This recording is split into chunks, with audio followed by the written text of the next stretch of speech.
First, I need to turn the microphone on. How's everybody doing out there? Just tinkering around with a sample I found today.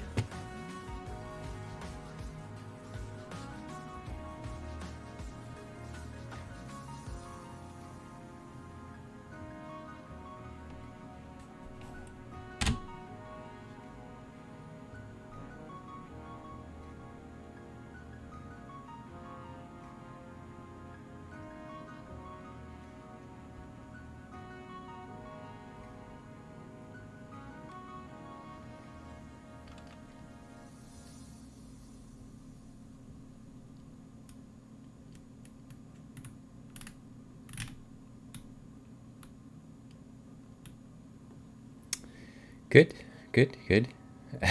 Are we on a flat Earth? I didn't notice.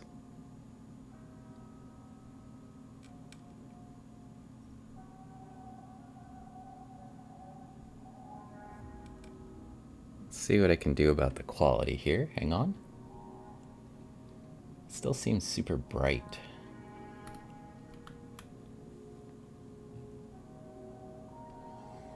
Guess I could clamp it down here a little bit.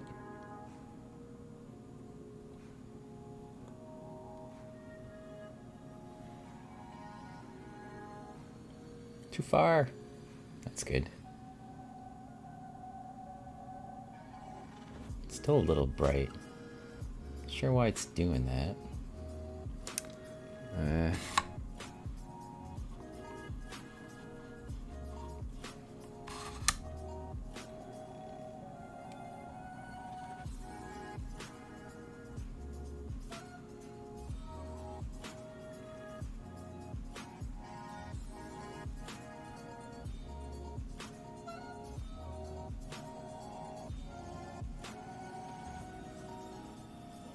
Hey, Pacific. Flat ocean? Yeah.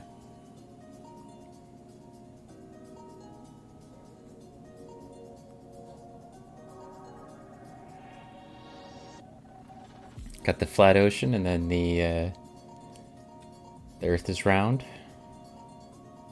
So we got the nautical miles. That one. It's like super bright.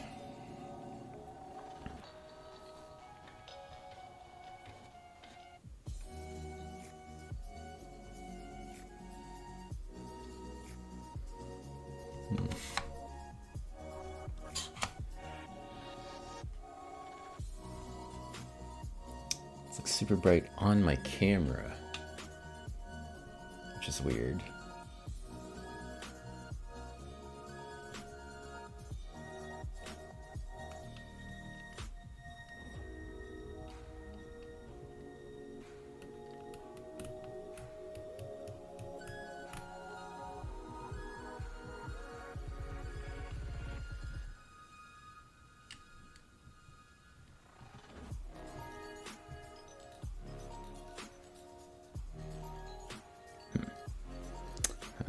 I'll just try to fix it by leaving dark field, maybe.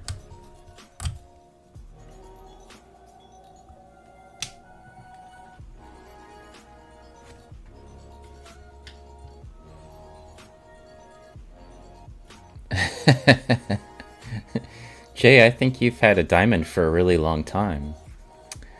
I should do this. We got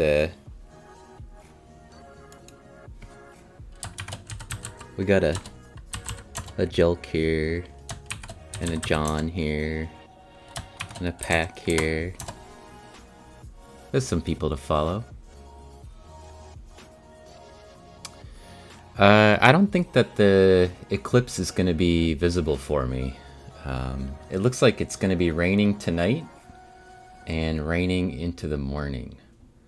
So I'm a little disappointed by that, but it's somewhat expected because whenever there's some kind of,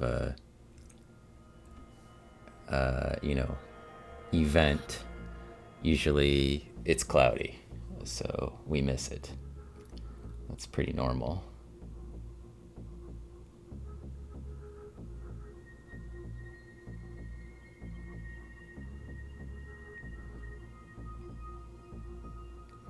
You got fog? Well, I mean, don't you always have fog? Isn't that your thing? Hey, open set. Do one of these two for open set. Got lots of people in here. Yeah, it's a little sucky. Not as often as you would like. Oh look. It's like we're at Pacific Plankton Stream. There's a copepod.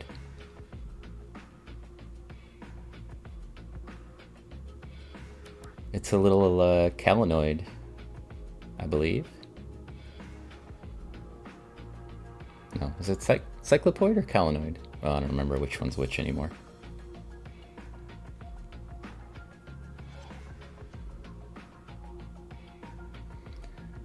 Oh, cool. Oh, there's two cover slips and it's trying to escape between them. Let's see. Whoa.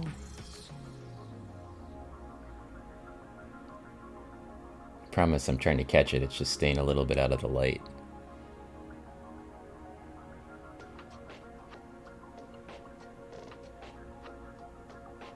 Oh, now it's swimming free, and now I'm back under the glass.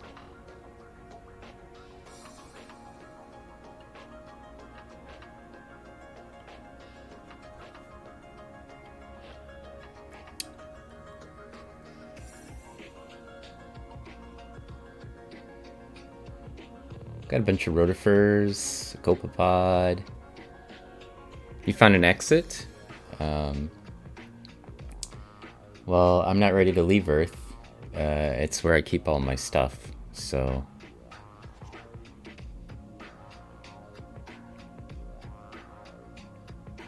I got some good stuff I don't want to leave behind.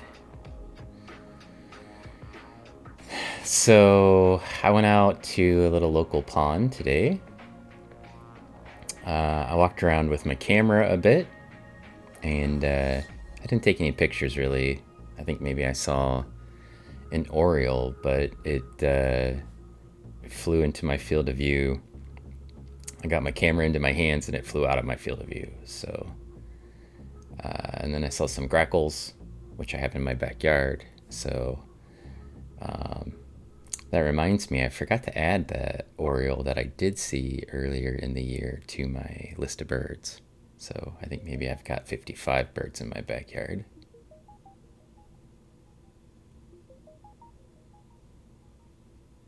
Yeah, I put fruit out, but as soon as I saw them, I put fruit out. But then they never showed up again after that. So sort of typical.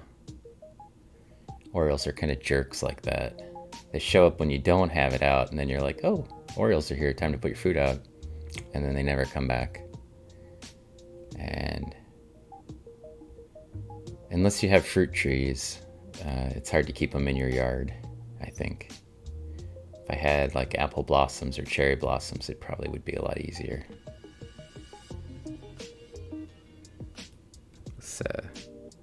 Chasing these things is kind of tedious. They don't slow down. Ooh, what's this? I found a worm. 2 worms. Maybe 3 worms. That's a lot of worm. 2. I think it's 2 worms. We're having a bit of a party, yeah.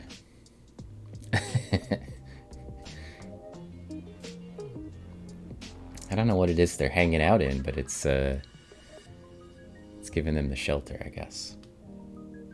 Also, it means they're not going to go anywhere if I zoom in on them. Pac, you got a worm person who can tell us what this is? Could be flatworm, yeah. I don't know what y'all think, but I think that's pretty. Hey, Mama Bonbon. How's it going? Got a little chai tea.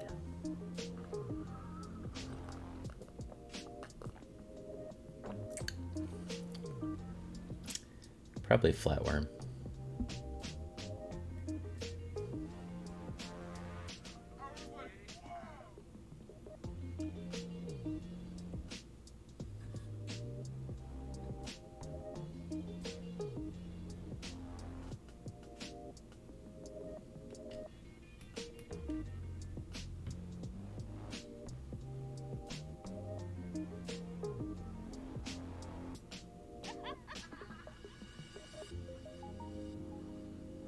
It's like just trying to fade me.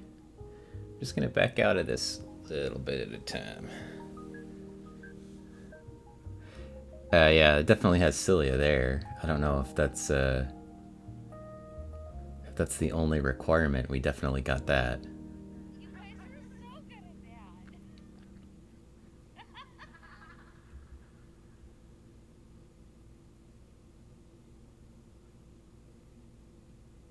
The other half of it's back here somewhere.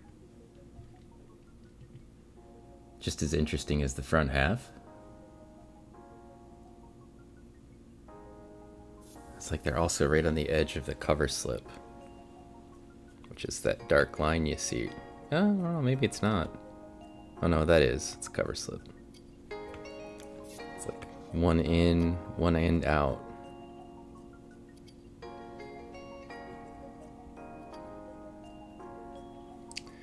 This is sort of a... They have a digestive tract. I think they do. They have cilia, and yeah, Iambup, it's definitely a type of worm. I don't know about eye spots. I'm not sure I saw eye spots yet.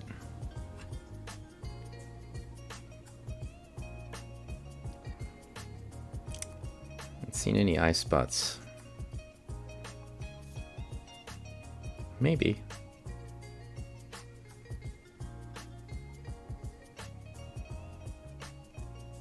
It's kind of some gunk between us and them, so I don't know.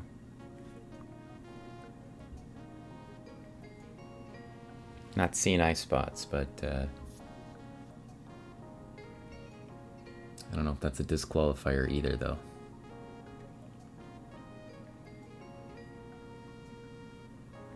It's more like a worm who can't decide whether it wants to be in or out. As a microbiologist, all worms are C. elegans to you. Okay. I mean, we'll go with it.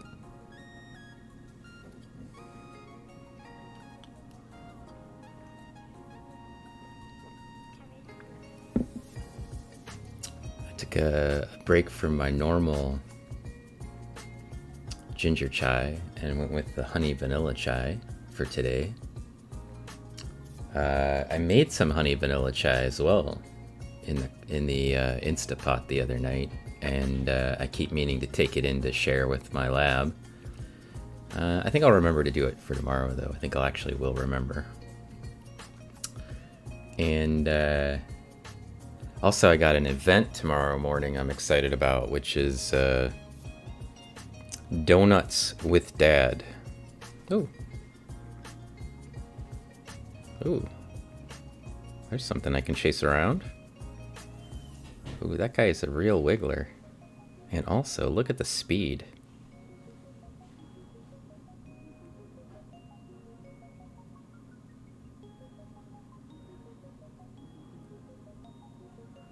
Ooh.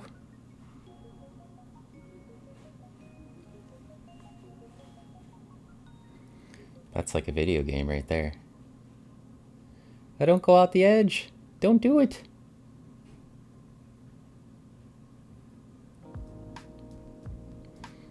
You got the Tulsi chai?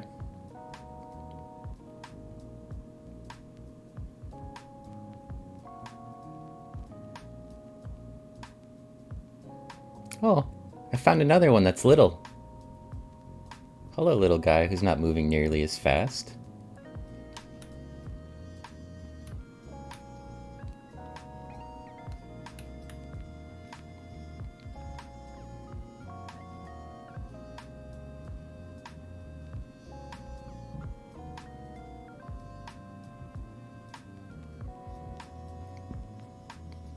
Does have a long neck. It's not quite lacrimaria long, but I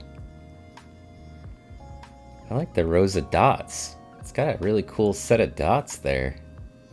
Got some nice dots on you, lady.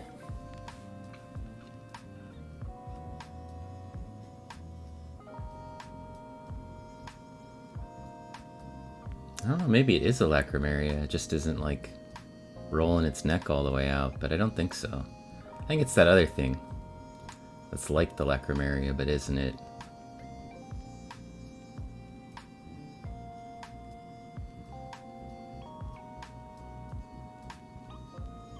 Yeah, they look like they are all internal, to me.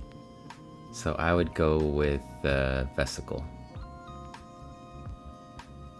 You know, when it rotates around, they look like they just move, you know, internally.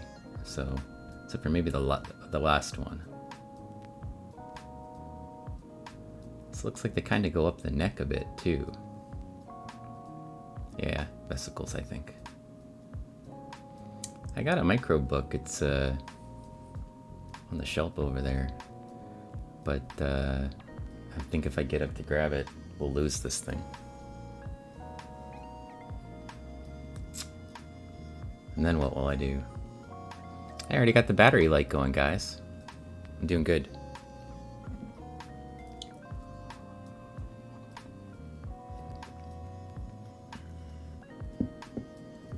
Not Nani. If you put a name on it, you're doing better than me. I have not done that yet. That there was a rotifer. This thing here? Dunno. It's got a cute little tail.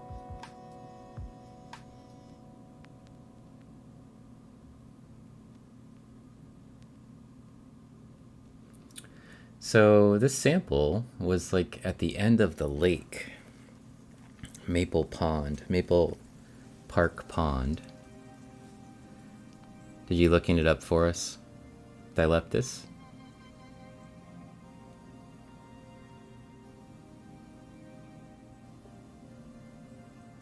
Seems to be the consensus. What are the characters for Dileptus?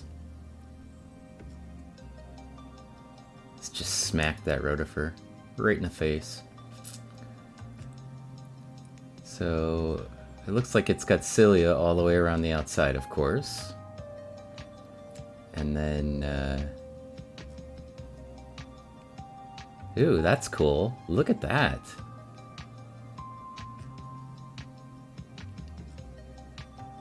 Is that, like it feeds through the middle of its neck? Is that little indentation how it feeds? That's cool. That's awesome.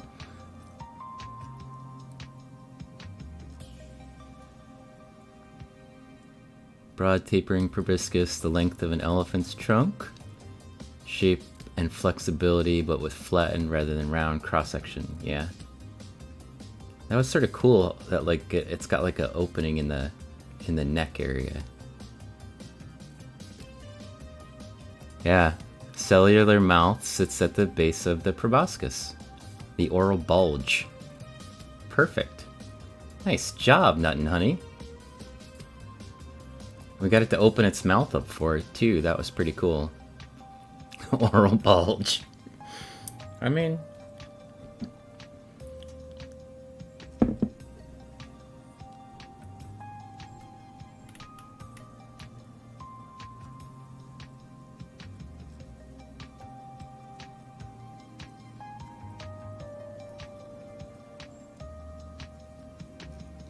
so that long thing it's waving around is actually like a nose. It's pretty cool. Does very much look like an elephant in a way.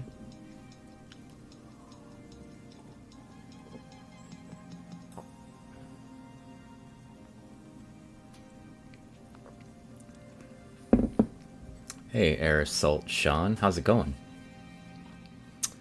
Yeah, this here's the Leica DM2500, and we're looking at 10x, and the multiplier is ×3, so the scale bar is actually correct right now. This is what elephants evolved from. Somehow I doubt it. Let's see. Well, if it's gonna sit here for a minute, why don't we see what the what it looks like in dark field? We'll just do this. See if I can get an image.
The large spots are contractile vacuoles or nuclei. Yeah.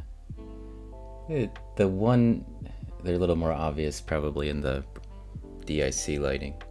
I'll switch this back. Watch your eyes.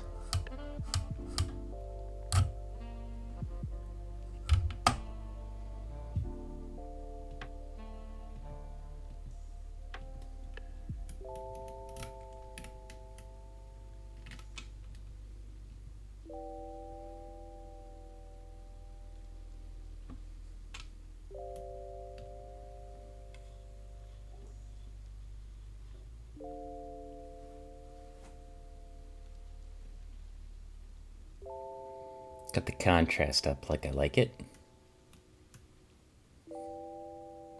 Now it's looking good.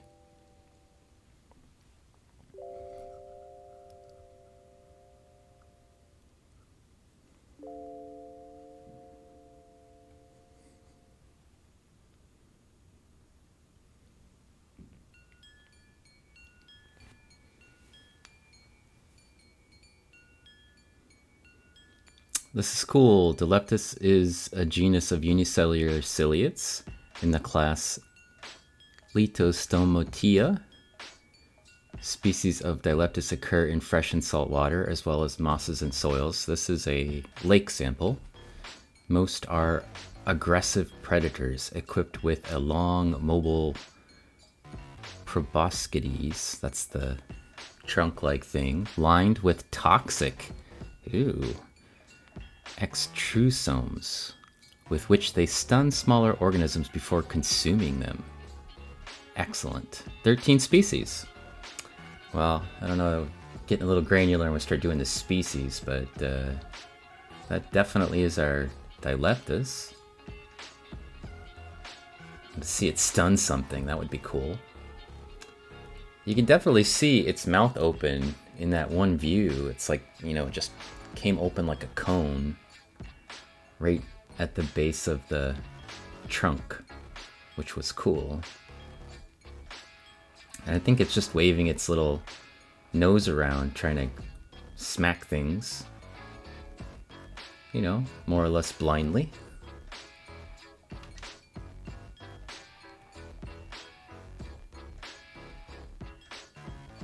If it's gonna sit still, I'm gonna let it. And maybe I can fix this. There's a scale bar for us.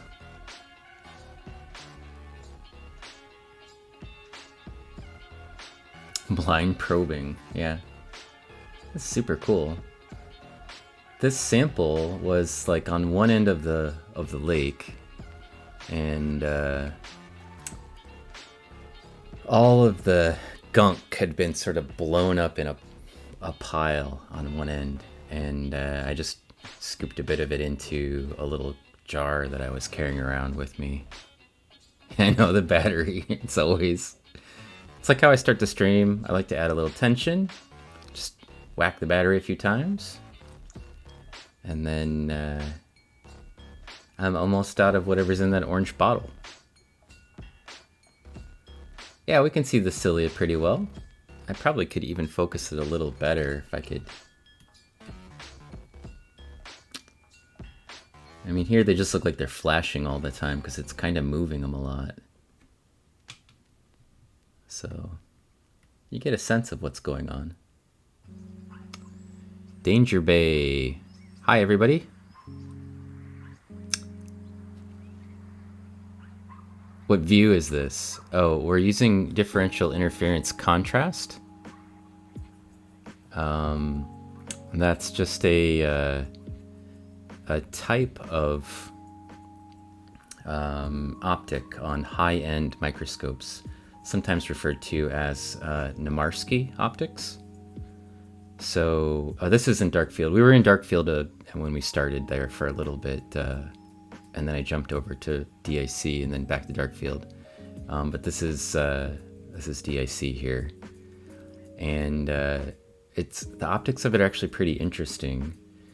There's like a light ring and a dark ring that the light passes through, and the sample is in between them. And basically it causes the light to kind of bend around, and then it puts it back together with the bright one. So it's like the dark one and the light one cause it to sort of change positions, and it puts it back more or less where it goes, but the offset creates like a slight shadow. And then you can change the depth of focus by using this, the diaphragm. And if you put a really strong relief on it, like I have right now, then it looks very three-dimensional. And that's basically the advantage of DIC light. It creates sort of a shadow, and then also it makes the colors kind of pretty because it's done with a polarizer. The polarizer's on the bottom of the stage here as well. So the light's being polarized and then passed through these sort of filters. Yeah, it'll be okay, Air Salt. It turns out I have 5 batteries, and just one of them is in here right now, so... Yeah, you can see everything pretty well. And I think probably you could see a little bit better if I turn the relief down. Well, pull up a chair. Just a little, and then I tweaked the light back so it wasn't so bright. Oops. You might be able to see them even a little bit better. They're being kind of, there we go. They're being sort of diffracted a little bit by the extra relief. And the super dark contrast is sort of causing a lot of color. So, yeah. I just tweaked it a little. I probably could put this back if you kind of prefer it that way. It looks kind of cool to have a darker background, I think. Commander Shafard, hello. Pacific, can I impose upon you to send a shout out to Commander Shafard? And I need to get you your own command, Shafard, so we don't have to type the shout out every time.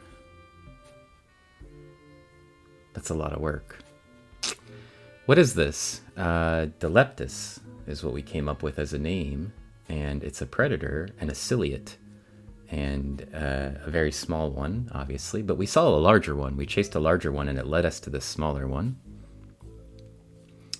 Like a little tiny Loch Ness monster. And, oh, hang on a second. I can point some features out to you. Here's my little arrow. So right here on the back side of it, this little bump is actually its mouth. And you can see the little, it's like a little cone-shaped opening right there. And then it's turning it around. And then it's got like a trunk like an elephant has. And that's what it's waving around. And we just read about it. It's got, yeah, that's the oral bulge. And then it's got cilia all around the outside edge, which is why you see this sort of like wiggling light and a tiny little tail. And then it's got these little vacuoles and things in here. I think maybe in here is the nucleus. There's one that's a little bit darker. I think you can see. Now it's looking upward at us. Not looking, but facing. And so that was the head end up there. You can see there's like a darker one right there. I think that's probably a clue that it's something different. Right? It's pretty cool. Kind of exciting. So it uses some sort of a toxin that it makes, and it stuns its prey, and then it shoves it into its oral bulge. I mean, I think this whole thing up here would be its head. Pack. I think this whole part up here would, you know, from here up would be the head, at least in my opinion. But I only say that because that's where its mouth is, right? And its nose. What's a head? I think your head is where your mouth is.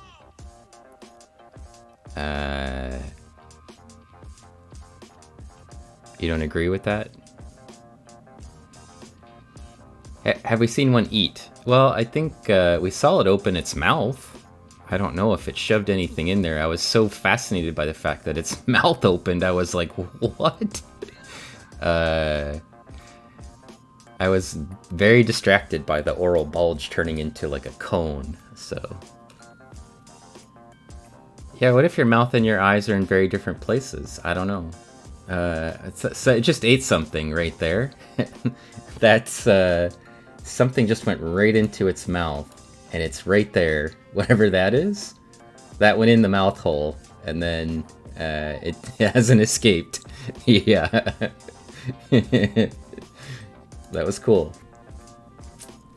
If your mouth and your eyes are in different places, then I would just draw a circle around the whole thing and say that's your head. Right? Hey, Two Jukes, how's it going? Into the mouth hole. It was like a hole-in-one. It was like a golf move.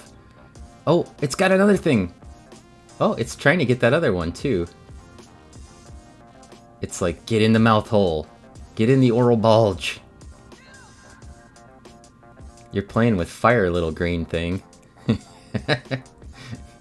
We just saw what happened when you do that. You don't want to get close to that thing.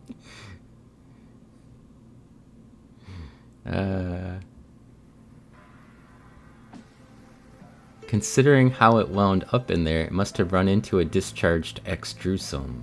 Yeah, I don't know. It just went straight into the hole. It was really crazy. It was like it swam in there. So, yeah, it was pretty amazing. I don't know how you would know. I mean, if you're that thing, how do you know to open up right then when it's coming? So it must have shot something out and then raked it in, right? Yeah. It was pretty cool. You can see how quickly it's digesting it, too. I mean, you can still see it in there, but there's not much of it left. Dileptus was the name. We looked it up. Nut and Honey here did some sleuthing for us. Dileptus.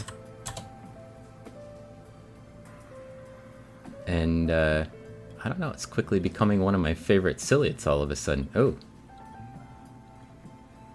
Yeah. Came up with some really fast research for us. Put a name right on it.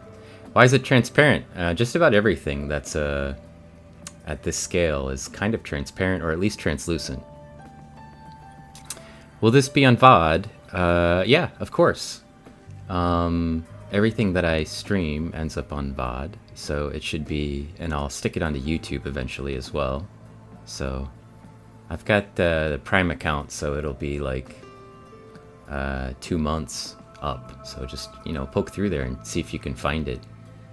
We're about 40 minutes in, so, you know, just scroll back to 30 and probably be somewhere around there. That was pretty cool, though. It's very exciting to see it eat. Yeah, there you go.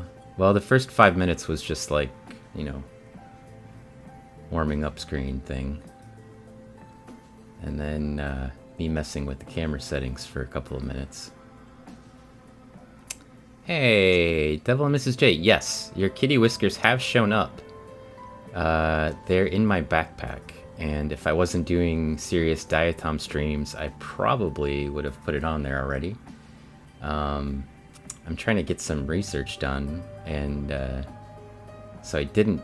We haven't put the centipede on. We haven't done the kitty whiskers yet. I think I'm gonna just try to do them all sometime next week, or late this week, like maybe Friday morning or something. I don't know. I got the SEM whenever I want, so and maybe it will be entertaining for the girls to hang out and check it out. Oh, somebody clipped it. All right, thanks, Commander Shafard.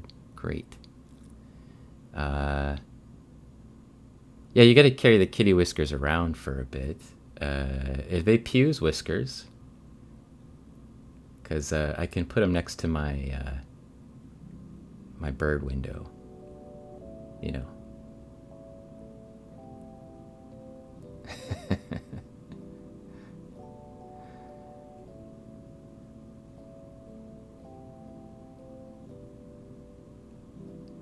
I wonder if it has any predators in this slide. Yeah, I don't know.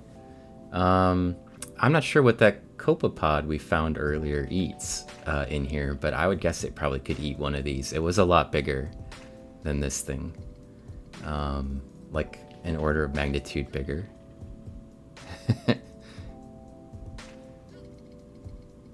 Oh, I could use the kitty whisker as the tool for the micro manipulator, and I could then use kitty whiskers to pick up diatoms. That would be great. Yeah. This is a really great camera, and you know what? This is actually my my second string, my backup camera. My really nice camera is the one that I use to collect images of birds with, and I might try to do a bird stream tomorrow. But this is the Olympus OMD EM1 Mark II, and my lab also has the EM1 Mark III, and I actually also have an EM5 Mark II, but I've lent it to somebody, Olivia, my niece, who was streaming for a bit, and now she was using it for like webcam interviews and stuff, but she's already got a job. So, and she probably makes more money than me, which is awesome. And, or she will. So, well, this guy was pretty cool. Maybe we should look around a little bit and see what else we could find. I chased around one that was even bigger than this. It was maybe twice as big as this, but it wouldn't settle down. So. You've run into it before. Aha. Well, that's okay, Nut and Honey. We will rely on your previous experience. And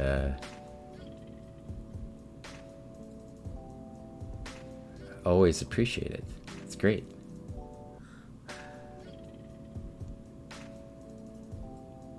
I don't know. This thing is kind of transfixing. It's hard to leave.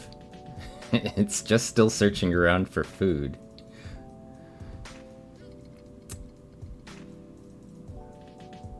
You can Google. Where'd you get this sample? Yeah, I just took it out of a lake. I used this jar. You can see the actual sample's kind of gross. It's like milky almost. And it was all knotted up on one end of the lake. So it's got some vegetation from the lake that all got sort of blown on one end of the pond. And I just actually scooped some with my finger into that and then put some of the pond water that was around it into it.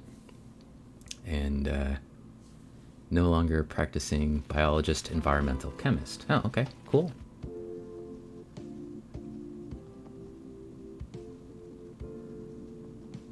Yeah, so it was kind of a funny story because I came home and I was like, oh, I should get something. I haven't done a live stream for a while, and I wanted to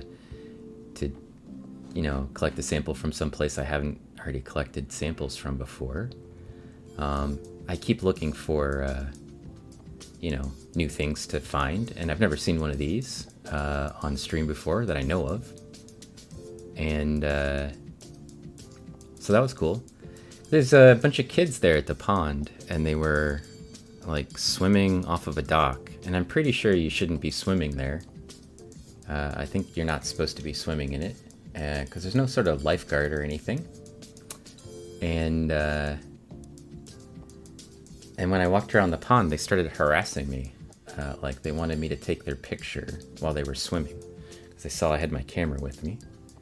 And I just ignored them. But like they were just screaming, "Take my picture!" And I told them they could take their own picture because I mean I didn't want to take a picture of them. But they didn't have any like parents or anything there. Yeah, they're just all yelling, like desperately wanting me to take their picture. I don't know. I guess maybe they'd never seen a real camera or something. But yeah, I just ignored them. And then I walked around the lake, and then I got to sample. Yeah. Well, I have a quota on how many dimwits that I would take pictures of within my camera, and I've already reached it, so I couldn't take any more. Unfortunately for them. That's not what I came to take pictures of. And then an oriole flew into my field of view, but I couldn't figure out which kind before it flew away. So I don't think it was a Baltimore, which is a little upsetting to me because I think I only have 3 types that I've seen before. And it could have been a new one. So, I don't know. Anyway, yeah. Dimwit, I didn't tell them that. I just told them they should take their own photos. Because they wanted a picture, but like, how are they going to get it from me, right? You can make out a row. Yeah, I think that's true. They're in a row. They're like in a line. None. That is absolutely true. And they seem like when it's sort of like twists. And when it twists, you can see them they're all in a row, right? Those little vacuoles are, yeah, they're all... Actually, I don't see the thing that it was eating anymore. So it either pooped it out or it digested it completely. Because now it's just like maybe one little dot in there that's not like one of its regular body parts. This thing is actually kind of interesting to me. Not sure what that is, but maybe it's a chrysophyte. Looks like it has little scales. Not sure. They look a little bit like a pine cone. All right, let's look around, see if we can find something else. This guy's probably tired of being in my spotlight, so it's doing all the work for me. This is just a rotifer. Typical rotifer, the predator type that hunt their prey. And you can see it's attached to the cover slip or whatever. That's its little foot. I'm not using the stereo microscope Stycast. I do have one, and I was thinking about streaming some cicadas from the Brood X that we have here in Indiana. And I found a dead one that was recently killed today. Well, actually, the girls and I went out from the lab and did some hunting, and we found a bunch of the molts, and then a live one that, well, was dead, but it was, you know, its whole body was still there. So whatever was trying to eat it didn't succeed. But thought I'll probably put that on the stereo microscope maybe sometime this week before it gets nasty, and then we'll probably put it on the SEM as well. So maybe we'll do, oh, there's a big one. Hey, hello.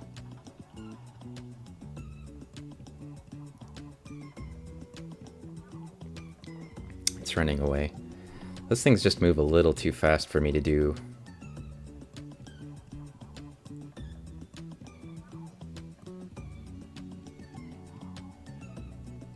Oh.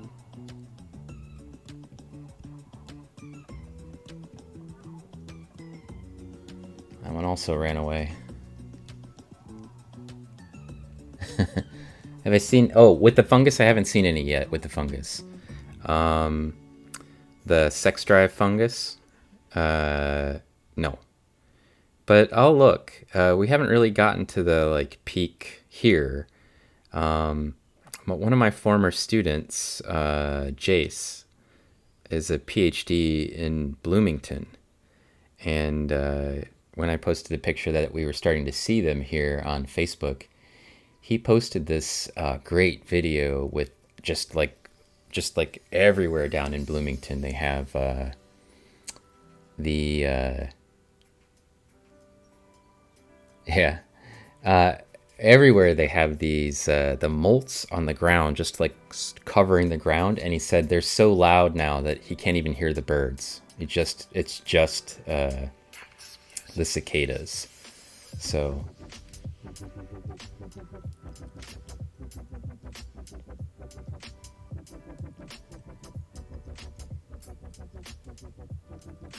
and you can see this one has its little corona.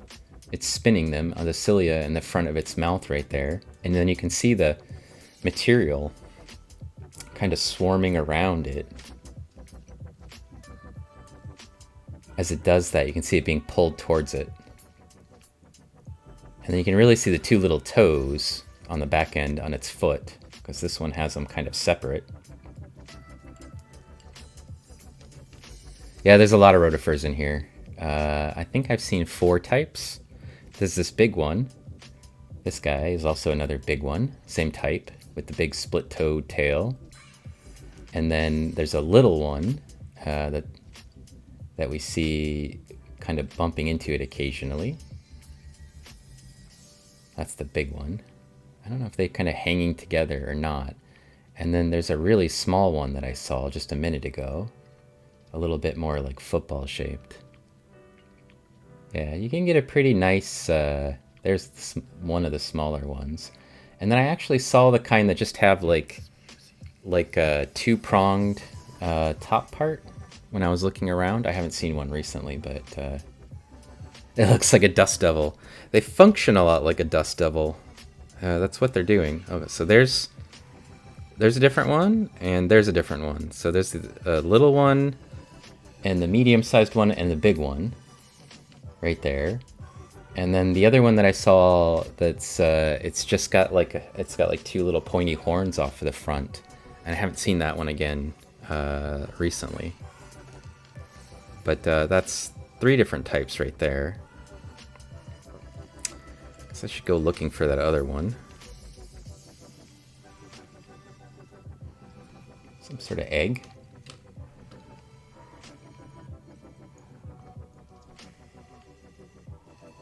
Maybe? What do you think, Pack? Roomba, yeah. Kind of moves around on its own, I guess. It's animate.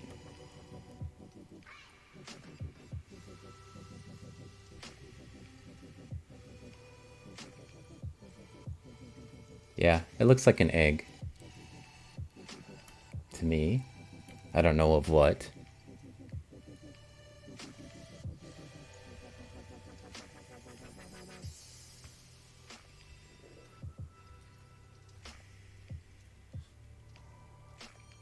A lot of these guys.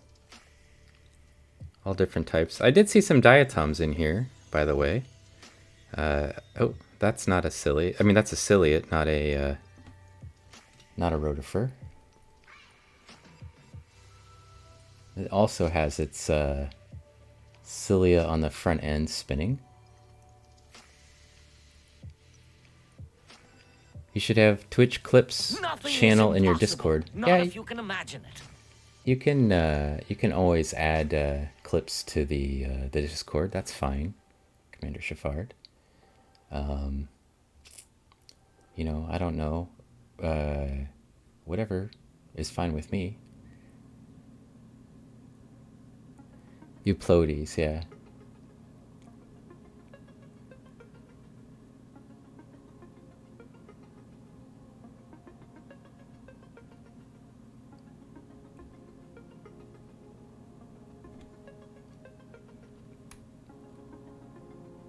As long as it's not moving, you can zoom in a bit.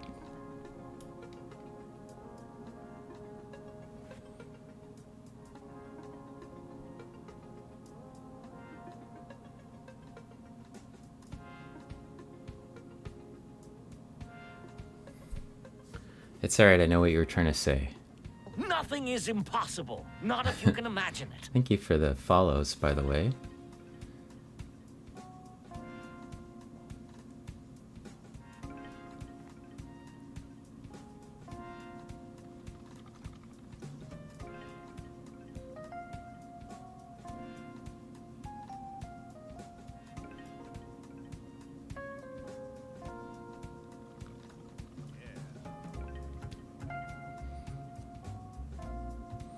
Euplodies, definitely. There you go. It's good to have somebody who actually knows a little bit of the ciliates. To me, this is just, you know, this is a ciliate, that thing's a rotifer. That's about as far as I can get. But yeah, we did look this one, or something similar to it, up as Euplodies. They have the sort of walkie legs in the back, right? Or they look like their little hairs in the back could be used for walking, or they sort of push around with them, so it looks like they're walking. You ID'd them on Fazaria's stream last week? Ah, awesome. Yeah, I saw she was doing some microscope streaming. I think I had something going on that night. I just popped in and said hi.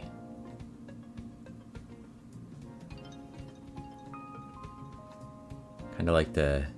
Oh, she sent you here. Okay, good.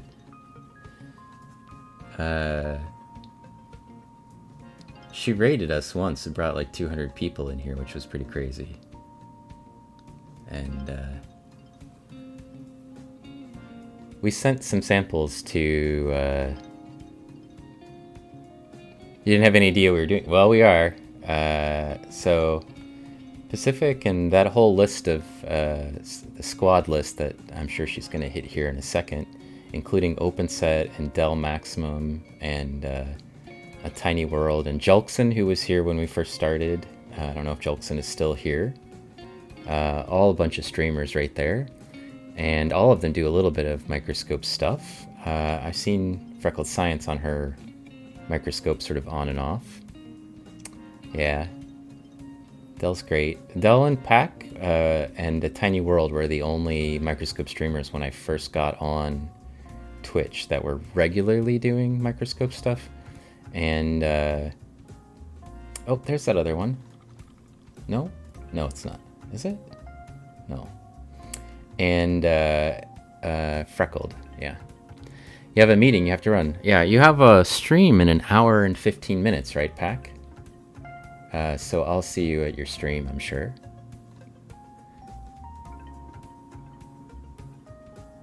You like, oh yeah, Spider ID is great. I guess he probably was on, I just never noticed him, and it's because he's on in the afternoons. So, whoa, what is this? Another worm? I think it's a worm. Is it a worm?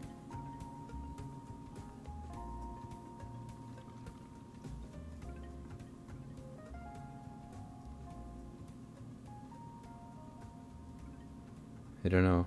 Maybe a worm?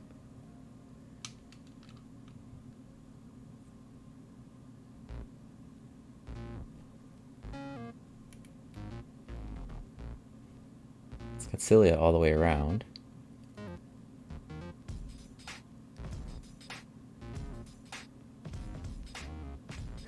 You'll never forget the moshing worm. Those nematodes, they're pretty funny. They're good characters. Yeah.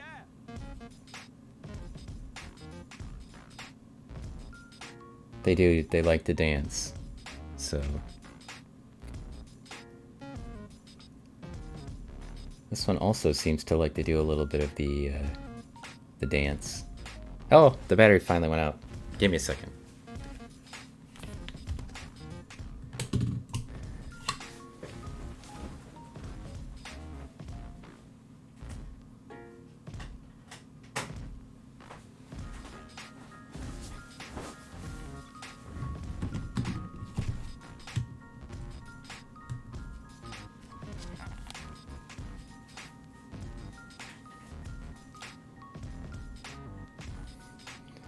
Oh, we didn't even lose our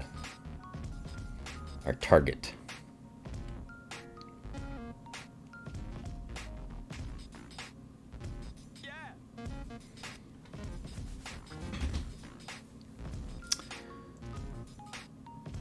Oh, you're trying to find the name of the two-horned rotifer. Yeah, there's actually a bunch of them. Dell probably would remember it because I did one where I just went around and looked for something similar. It definitely looks like a worm. On Dell's stream, and we came up with a name of it. I don't remember it off the top of my head though. See if I can find one, and that will make it easier. Little two-horned guy. Oh, what's this? Oh, it's two rotifers. I think they're hugging. Yeah? Do you think they're hugging? Do you think maybe they're hugging? Maybe they're gonna eat each other, but I think maybe they're hugging. Mommy and Daddy they love each other very much. And they may have gotten their parts stuck together.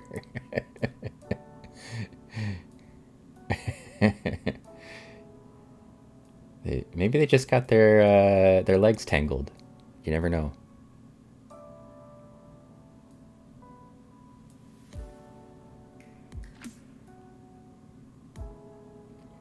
We need to change the soundtrack to put some Barry White on. Hey, Jiggly. How you doing? Alright, let's see if I can... We'll let them go. They seem very busy. We'll let them go. Do their own thing. Whatever it was they were doing. Can't say for sure. What's a rotifers?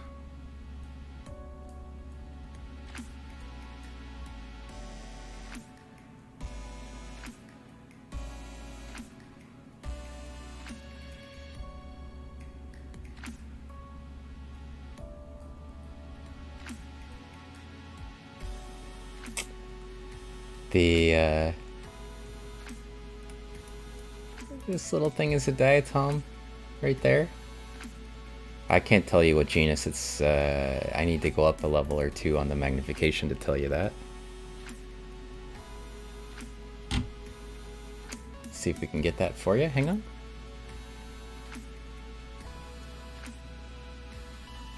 There's a couple diatoms in here, actually. Can't really see them well until I zoom in.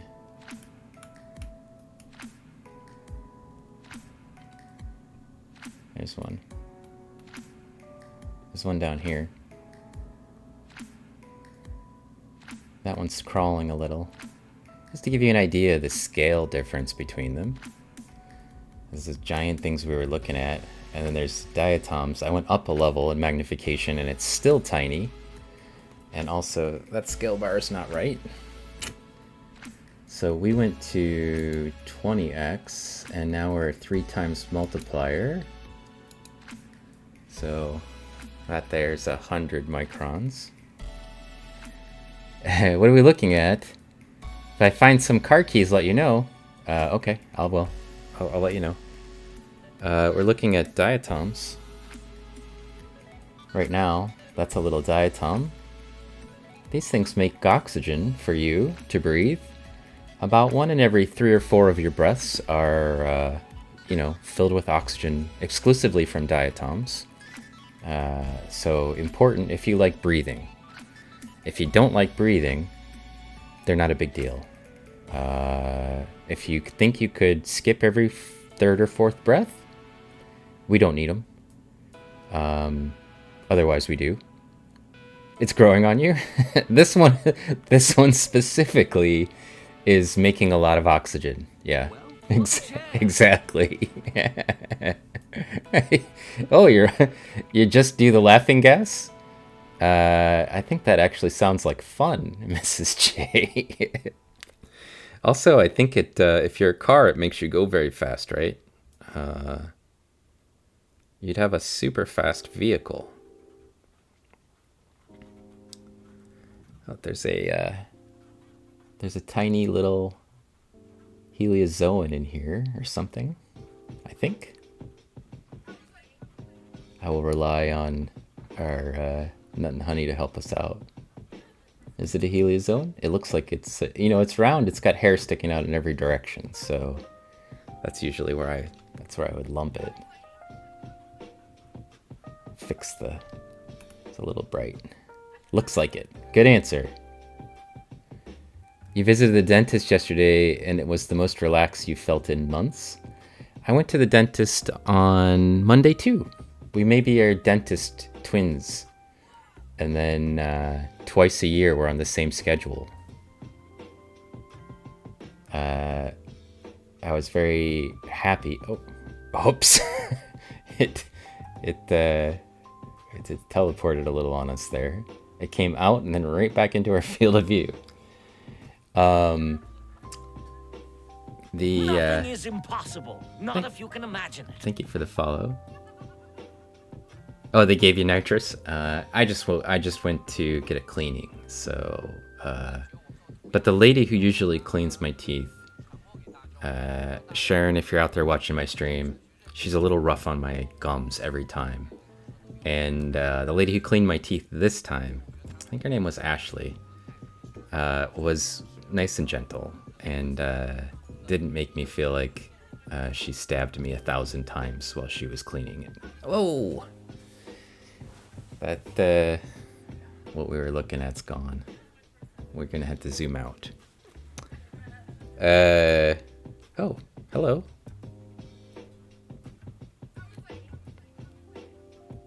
I found it. It's back. I went to 2 dentists over the last 2 months. Root canal followed by a crown. Ouch. TMJ too. Ouch. That's a lot. I think it's actually on the screen there, Shafard. I think this is maybe the same one. I don't know. It's the same shape and same size, but and it's in the same area. I think it just got like pushed out of the way from the. Get back here, from the blast as that big guy came through. Got caught in the wake, I think. Oh, that's rough. Yeah. Oh, getting stabbed in the jaws. Yeah. It's not my favorite. But I think they both do a good job cleaning my teeth. They're just, ooh. What have we found here? Hello, little guy. No? We have a new find. Hello.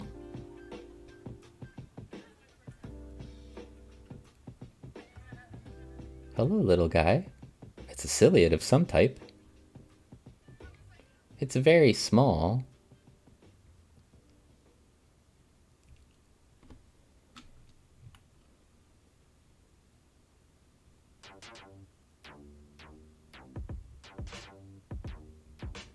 Oh, stop going backwards. I hate when they go backwards. I don't need to be juked by a microbe.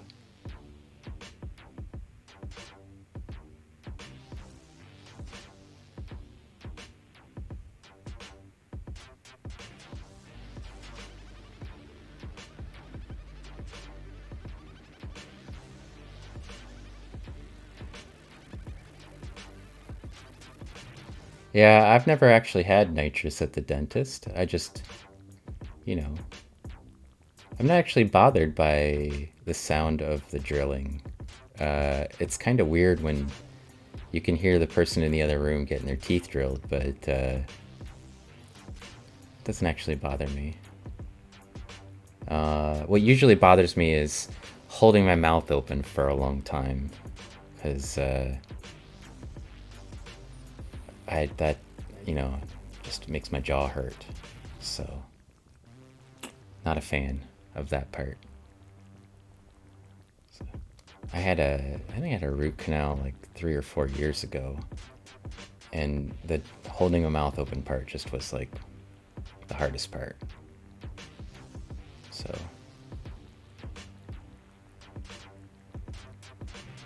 juked by a microbe. Let's try to deke me. Did you see that? It's doing it again. It's like, oh, you want to go that way? I'll go this way.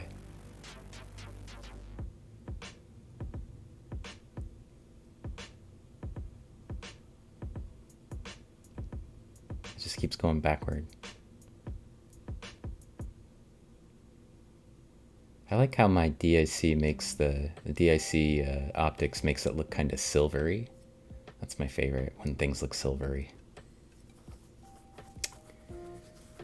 Lidocaine shots and Kenny G. Oh, I think Kenny G would enrage me if I had to listen to Kenny G while they did my teeth. I don't know.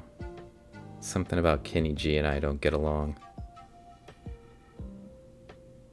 That's like an antenna for something. It's like some eggs got laid in there.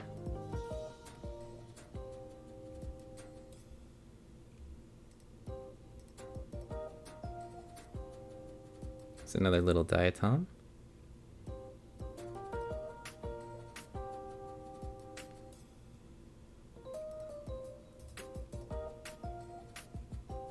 And that's a pine pollen grain right there. That guy? It's just pine pollen with some gunk on it. I had some sodium pentanol, the oral surgeon decades ago. The wisdom teeth out. Did they ask you really tough questions? That's a weird... Oh, look at this guy. Hello. I think I found another Heliozoan. Maybe? Or is it? I don't know what that is, actually. It's got a lot of hairs coming out of it, but it's very green.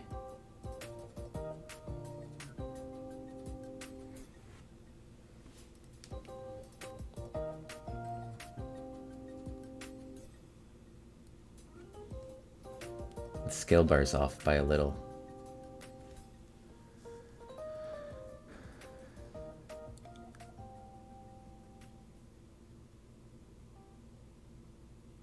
Yeah. There's something genetic associated with it. When my dad was my age, he'd already had all of his teeth out. So I feel like I'm doing pretty good.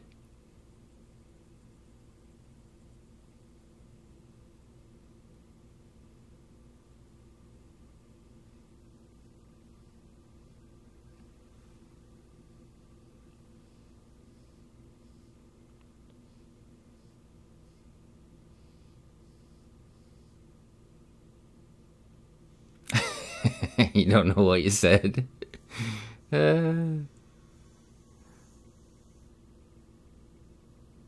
boy. That sounds bad. My dentist looks at my wisdom teeth every single time I go in there, and he goes, not yet. Which, oh, look, something tumbled towards our little green planet.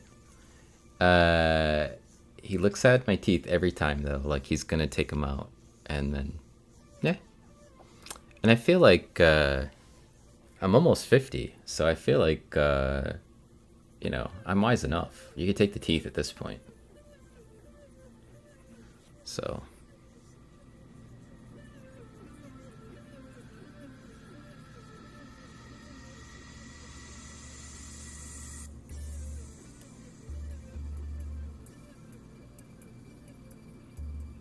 It's like I got the flying spaghetti monster right here. It's just hanging out there with its little spaghetti arms, waiting for the Pastafarians to show up.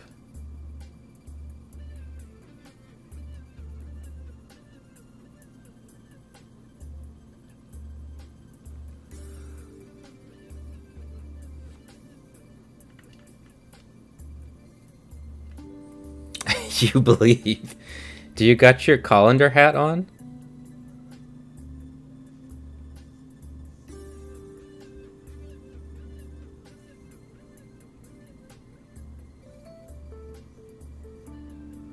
It's a trichome.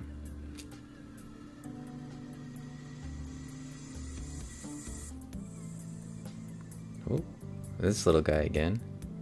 There's a couple of them here.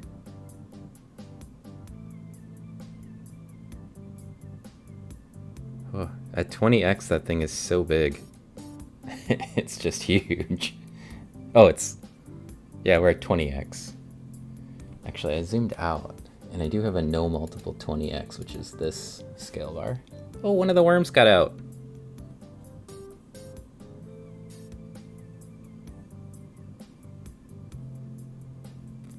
That flatworm is like... Oh, I thought it just ate that rotifer. It didn't, though. Oh, it's also got a giant mouth hole. Look at it. Oh my gosh, it's got its mouth open.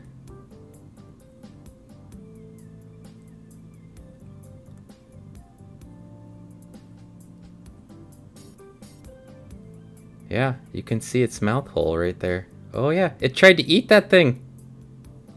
It's hungry. And it is out for a rotifer.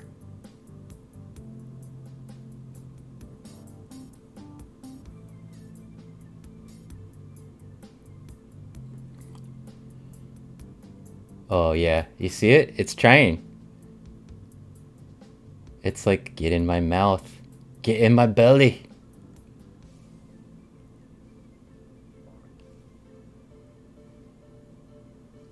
You get too close, you're going in.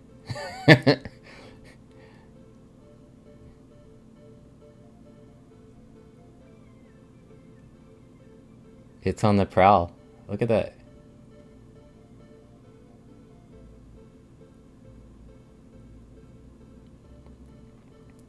It's got the old oral bulge going.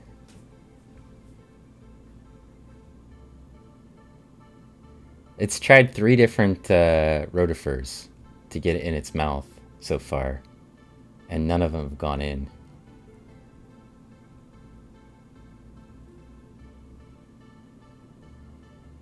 That one's a little too big.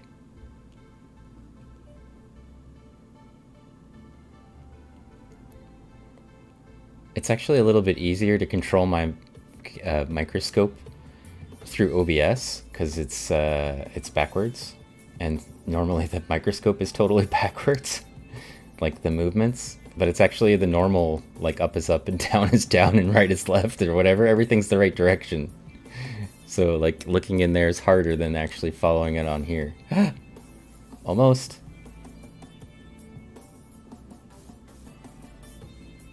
I think it's actually helping it move. It wants one of those rotifers really badly. It's like...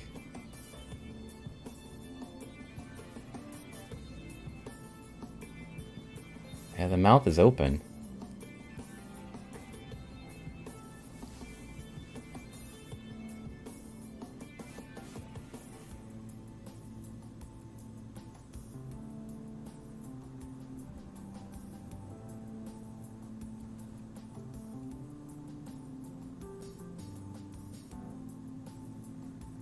Does it have eye spots? I don't know. I don't see eye spots.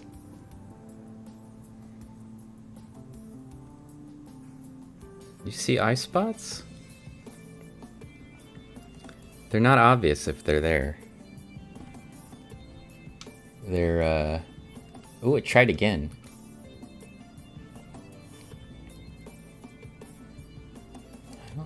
I don't see any eye spots.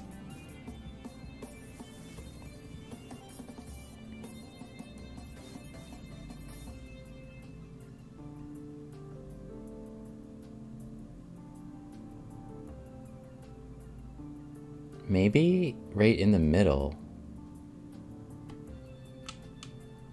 Yeah, maybe right in the middle. They look like they're really close together.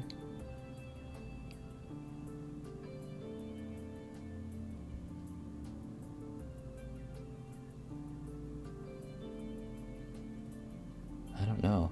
Oh, it just keeps trying. It's like one of these things are gonna go in here.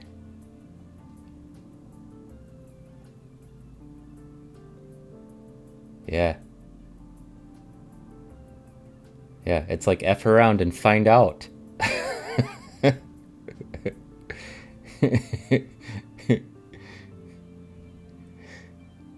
Yeah, you're going in. Keep trying, rotifer. It's trying. It wants one of them. They're just a little too fast for it, I think. Oh, is there one inside? Did it eat one? We just didn't see it. Right here. It got one. You see it? It's got a rotifer in there. Yeah, it ate one of them.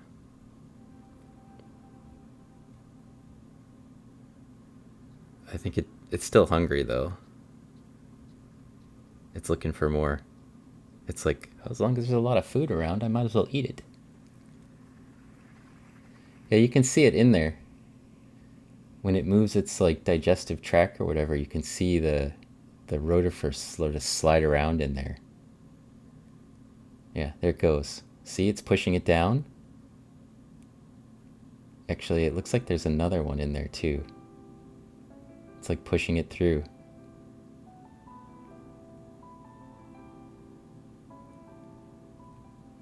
Just got like a little rotifer bulge for its... That's a big rotifer. I don't think you can eat that one. There's our little spinny planet.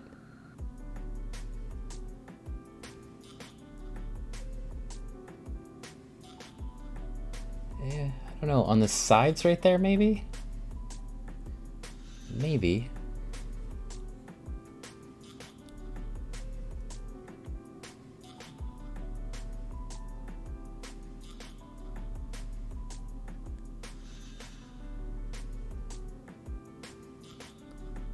There's like little indentations where it might have eyes.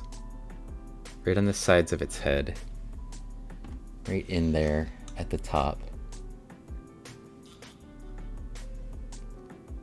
Way up at the top of its head, it looks like maybe it has some eye spots. On this, really far on the sides. They're not colored.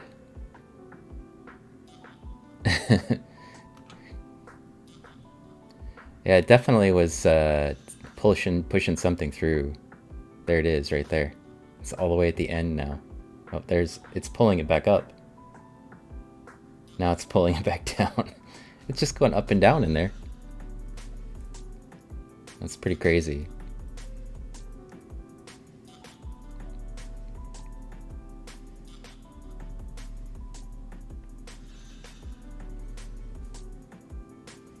Man, that mouthful is just intimidating. It's like I just got a big gape right here.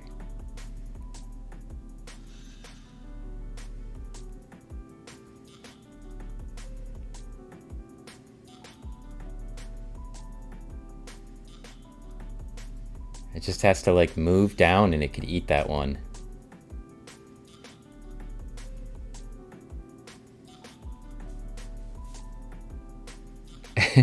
Yeah, maybe it has to like push it up and down to digest it, you know? Increase the surface area or something.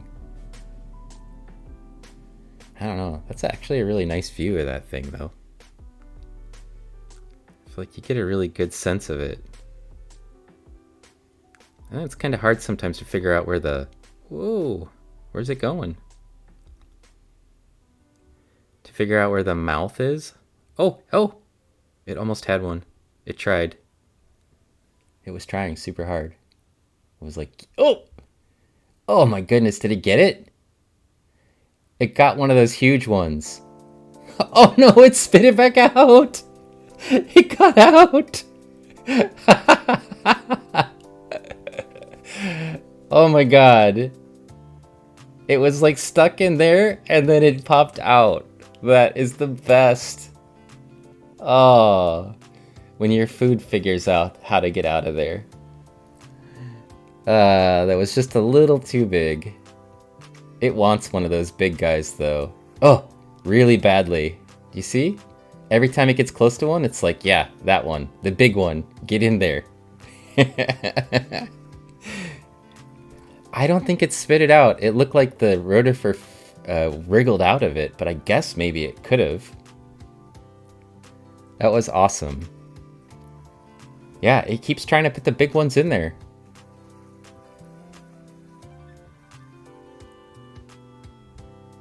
It's like I just wish my head was a little bit bigger.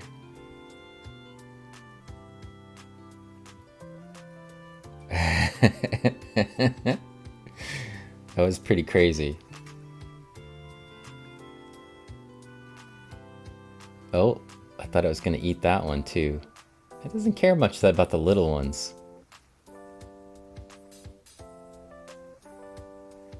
It's like I need a full-size meal.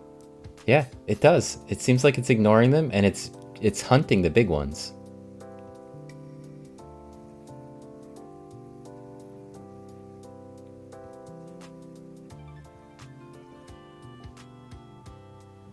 That is so cool.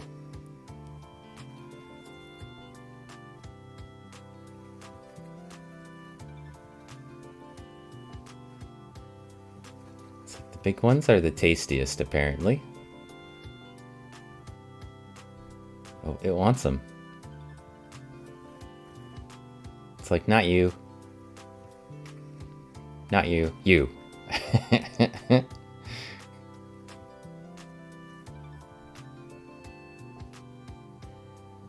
I feel like I could just watch this for like an hour. I don't know if we've been watching this for an hour. How long have I been streaming? I could just watch this worm try to eat stuff all night, though. This is hilarious. It's out, it's hungry, it's hunting. Yeah, there's more filling inside the big ones. Yeah, it just doesn't care about the little ones. It's not interested in them. It's like, I guess if you go in my mouth, that's fine, but it wants the big ones. Yeah, it wants it's looking for the full-sized one. It wants the Hungry Jack meal.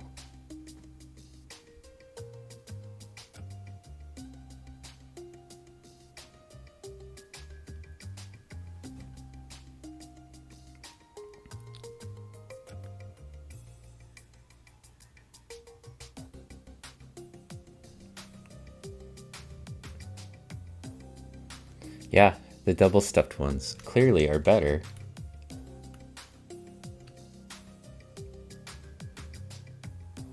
Here comes one.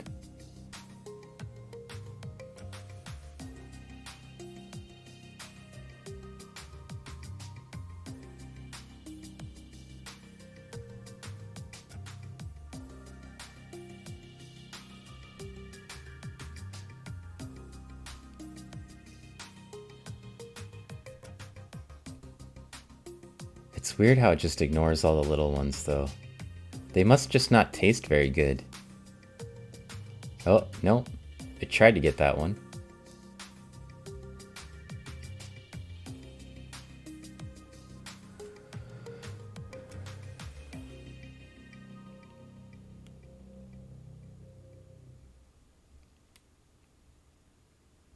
What it needs is a long nose with stingers that it could use to pull them right into its belly.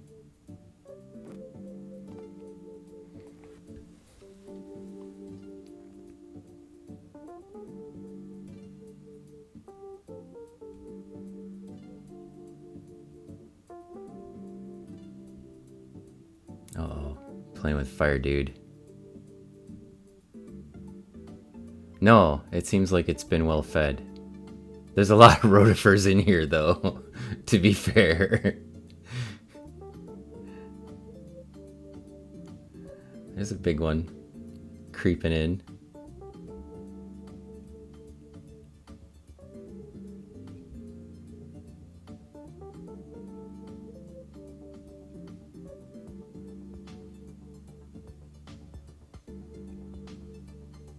Tried to eat one of them there.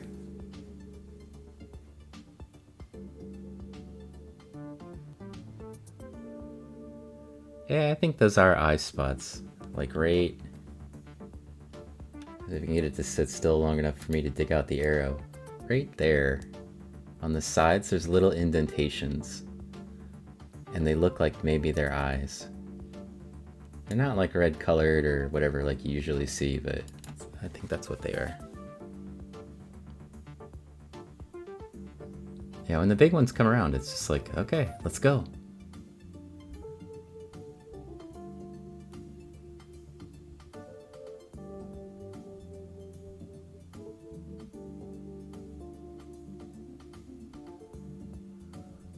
I need to do like a little snake head, yeah. I need to do my David Attenborough.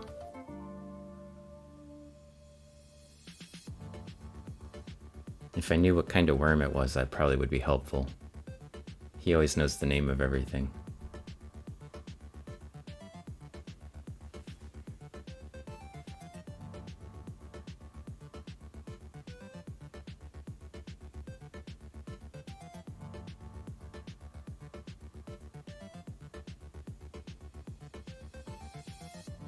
It's a little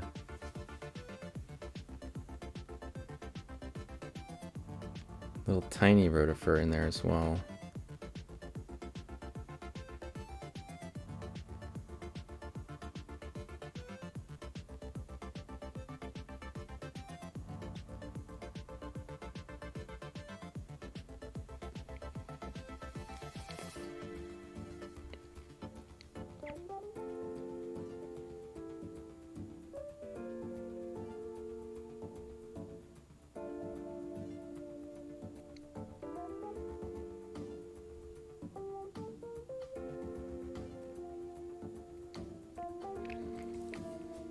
Well, yes, the ferocious flatworm, king of the well slide, hunts for its rotiferic prey.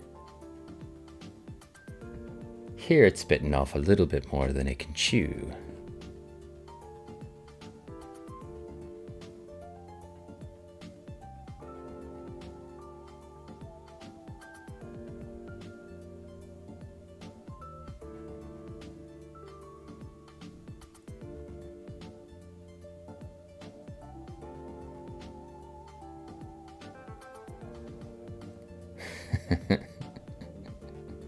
The worm seeks the pleasure of a hearty last meal, knowing full well its world is doomed to dry out.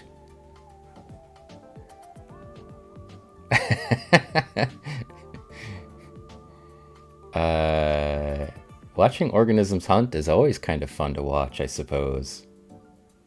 It's pretty interesting when they're so alien, though. It's like aliens hunting aliens, right?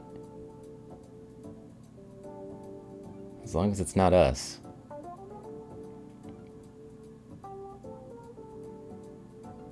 Let's see. Oh, you're in there. You're in there. Nope, you're out.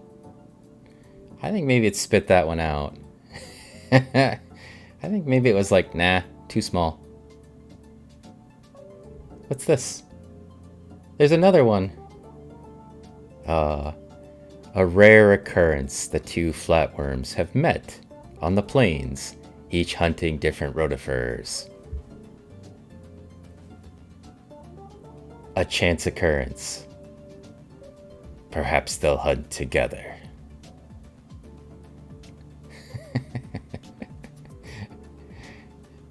We saw these two worms just nestled in earlier. They weren't coming out in some little structure that was laying around. But I think they are a pair.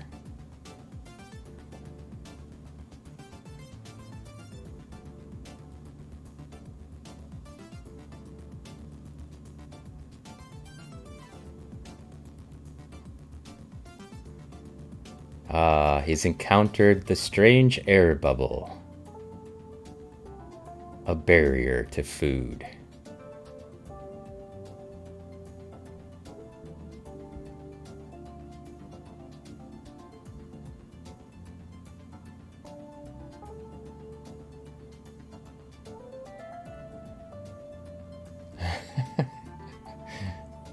It's kind of neat to watch them side by side like that.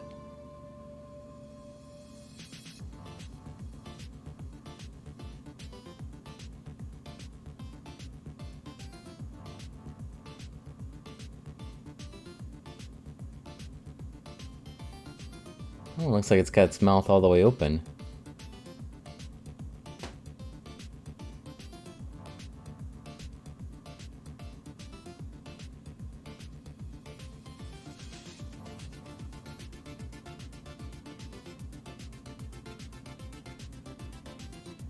Oh, is there a third one?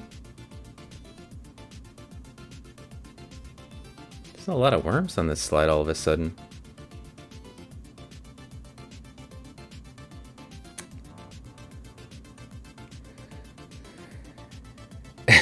They're all hermaphroditic.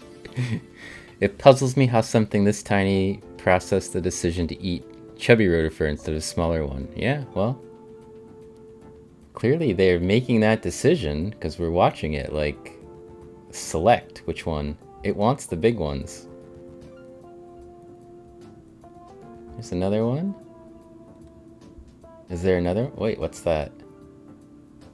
What the heck is that? Oh, it's just a bunch of rotifers like cleaning some junk. But there isn't. I think there is another one here. I think there's 3. Oh, look at the size of that chunky boy. That is a big rotifer.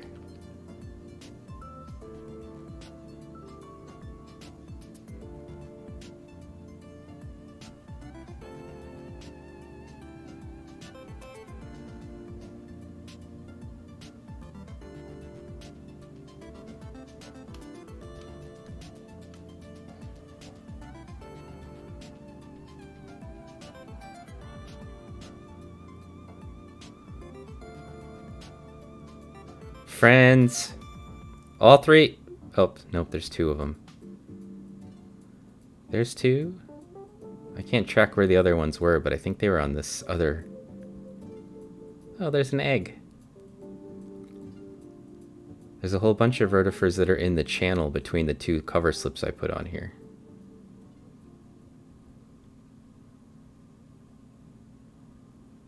Okay, let's go back out to 10. And,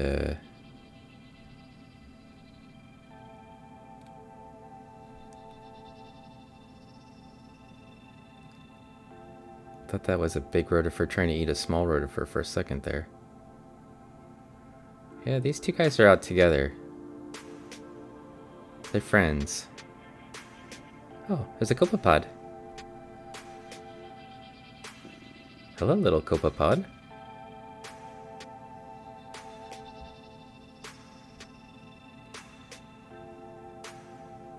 It tried to eat a pollen grain, and then decided that it wasn't very tasty. It is the hunting hour, it seems. Everything is out looking for food.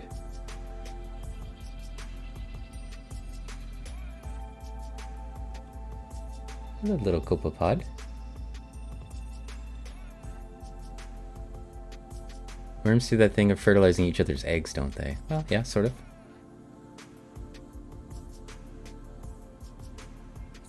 It should give you a sense of how big that rotifer is. It's a copepod and a rotifer. They're almost the same size. Which means the worms could potentially eat that guy. But they'd probably give it a shot.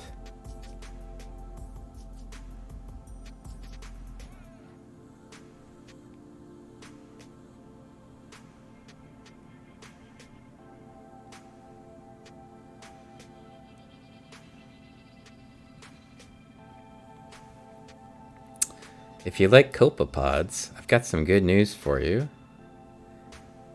Around midnight, we'll be switching over to Pacific Plankton stream. Oh, it's our little friend. It's the big one. We saw a little one, and this is the big one.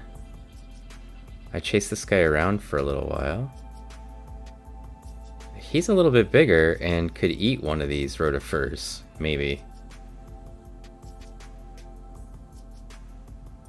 The other one we saw was tiny compared to this one. It's at least half the size.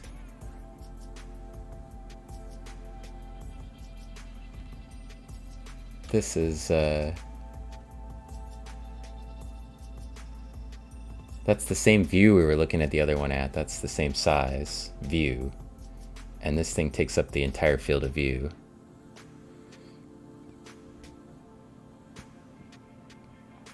Yeah, so we'll, sometime around midnight, we'll move over to Pacific Plankton will start streaming, and then I'm going to go be her mod, like she was my mod.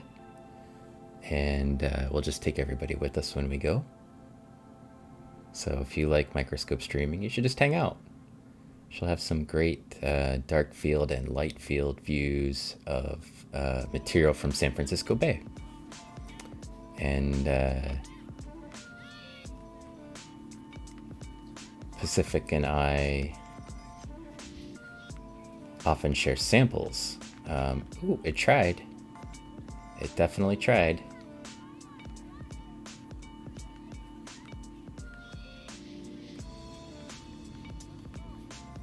It's looking for like a smaller rotifer. Yes, a Dileptus.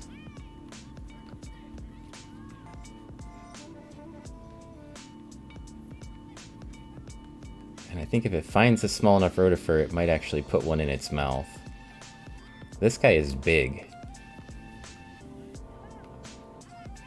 And it is on the hunt.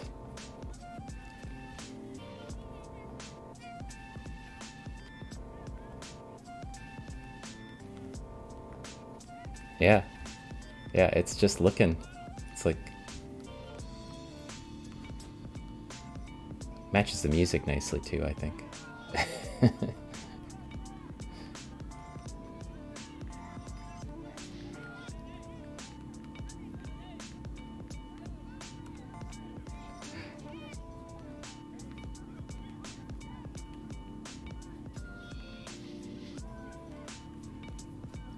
It's like, I found something big. Oh wait, that's me. Never mind. I do taste delicious though.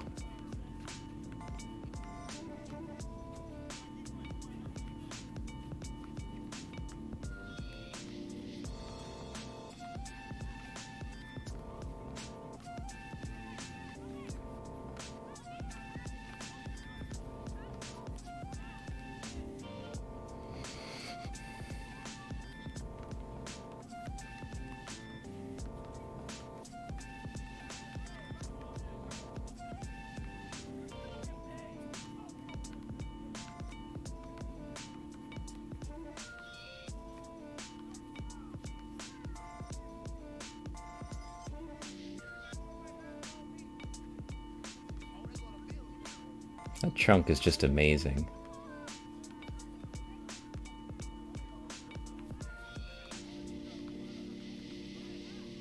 Ciliates are just fun.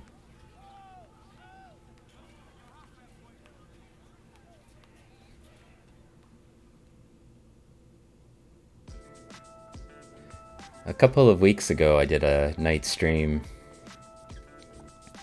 Yep. You can see him. I did a night stream and we had these, a pair of Leckermaria, and their heads were like doing the same sort of thing. Their bodies were sitting still and their heads were just like sort of snapping around, like reaching around for food all over the place. And it was just amazing to watch. It was just like mesmerizing. I think these guys are kind of mesmerizing too. They got that like trunk moving around, whipping around.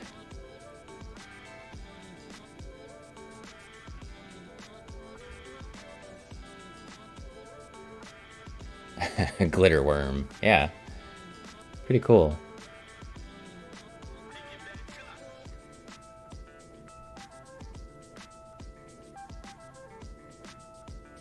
Uh-oh. Uh-oh. You almost made a mistake, little guy. I think that thing would eat you.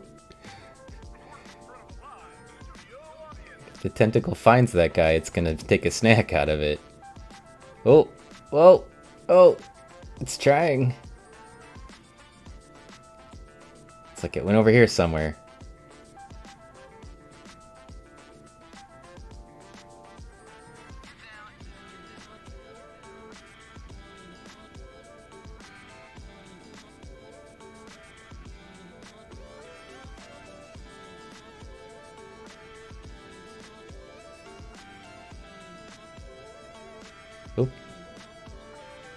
Maybe that Euplodes is a bit too big for it.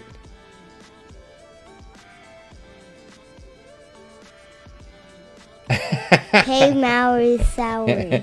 Thank you for the subscription, Nut and Honey. This would probably be a good time to point out that all of the money that comes in through Twitch I use to support student research in my lab. I don't take any of the money home. I just pay the taxes on it, and then I use it to either buy lab supplies or put it in the pool of money that gets used to help pay for student research in my lab. So there's a bunch of really great graduate and undergraduate research going on in my lab right now, and I donate all of it. So Srothbull, we're looking at a Dileptus, which is a type of ciliate, and this is some pond water that I collected earlier today, and that's another little ciliate right there. That's a Euplodes. And it is looking for food, and it has sort of a trunk which it's waving around, and it's a lot more clear that it's a trunk if you can see its mouth bump, which is right at the base. Well, of course it moves when I tried to figure out where parts were. Right at the base of its trunk on that side, right? It's sort of spinning when it swims. You see this sort of dark spot right in here? That's its mouth. It's called an oral bump, we found out. And it also has sort of a stinging thing that it shoots out and captures prey and pulls it into its mouth hole. So we saw a smaller one earlier, and it captured something, and whatever it got went straight into its mouth. It was pretty cool. It looked like it came flying across the screen and right into its mouth. So, but they're predators, like most ciliates. This one's hunting for food. And pretty cool. There's a little clip from earlier somebody posted where it was eating, and we saw it we saw some food just dart into its mouth. So we're just having fun looking at microbes. It's a quiet evening from my old little home lab here, and this is a microscope from my actual research lab, and the camera is also from my research lab, and I mostly study diatoms, which we've seen a little bit of on this sample, but we've mostly been focusing on the larger organisms, like ciliates and rotifers and copepods and some giant worms that were pretty interesting. On Wednesday, is that tomorrow? Is today Tuesday? Yeah. Tomorrow afternoon, around 1, I'll be looking at some stuff on the SEM, and I'll be streaming from my scanning electron microscope lab. And so if you like looking at little tiny things, we'll be looking at some 6 million year old diatomites and maybe some of the 10 million year old diatomites. And Nothing is impossible, not if you can imagine it. I stream from the SEM at least twice a week, if I can help it.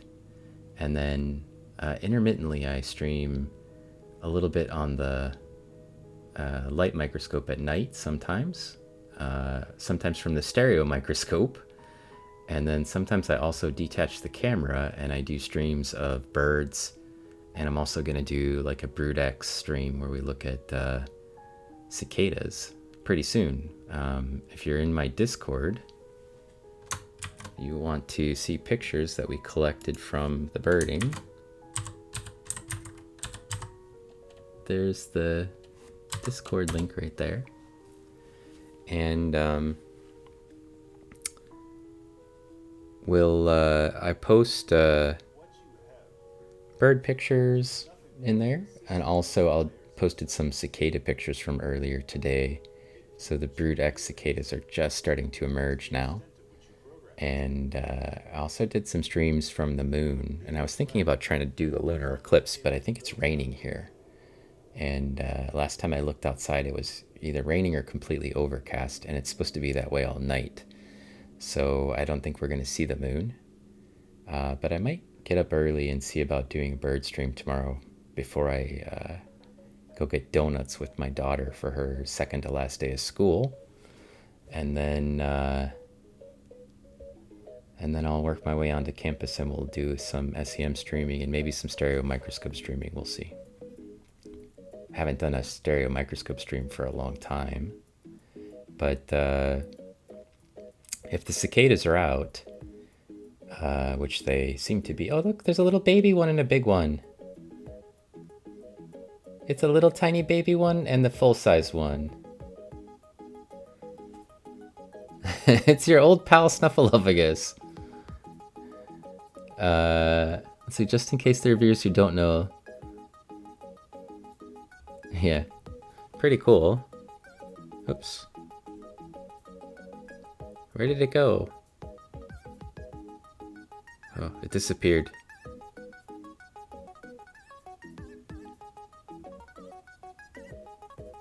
Oh, there's the worms. Still over here looking for food.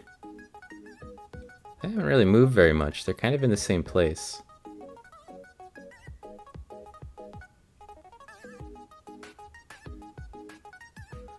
Pretty clever little organisms. Ooh, look at that. That's super cool.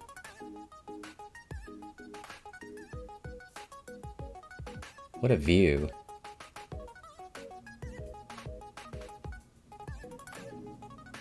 What an awesome view.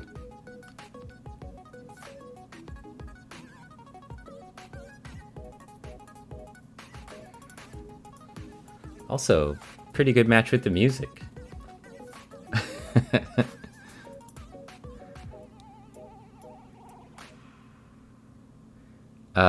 What's a good microscope? Well, this is a good microscope, but it costs $20,000, so I don't recommend that you buy one of those unless you want to do scientific research. But you can get some decent microscopes that don't cost $20,000. The difference between those scopes and this one is that I have differential interference contrast, which is like this thing that's causing it to look three-dimensional. And it's just a different types of optics, and it has to have special lenses for it to work correctly. And it sort of separates the entry-level microscopes from the ones that we would use at a research facility. But you can get nice entry-level microscopes that would work perfectly fine for $100, $200. Most of them will do what you want. We've been looking at stuff almost the entire night at 10x, which is any cheap microscope you get has the same objective. Basically, 10x is not a very quality high-end lens in there and not very expensive. What separates this microscope out from those is that I have a 1000x objective or 100x objective. That means it's 1,000 times magnification, and I've got DIC lighting. But you can actually find some pretty decent entry-level microscopes for $100 or $200 that would work perfectly fine for looking at something this size.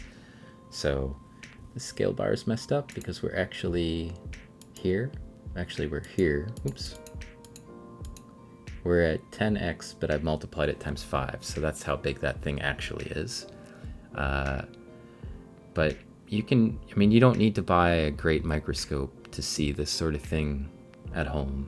All I did was collect some sample material in a jar from a local pond, and I put it on some glass microscope slides like these. This has a cover slip on it, but you don't necessarily need to have a cover slip. And then just a pipette, a little plastic transfer pipette to transfer the material onto the slide. That's it. And a pretty decent microscope, and you're in good shape. Yeah, are microscopes like telescopes where they try to scam you by advertising crazy magnification levels even when the image clarity is bad? Yes. Bellum, you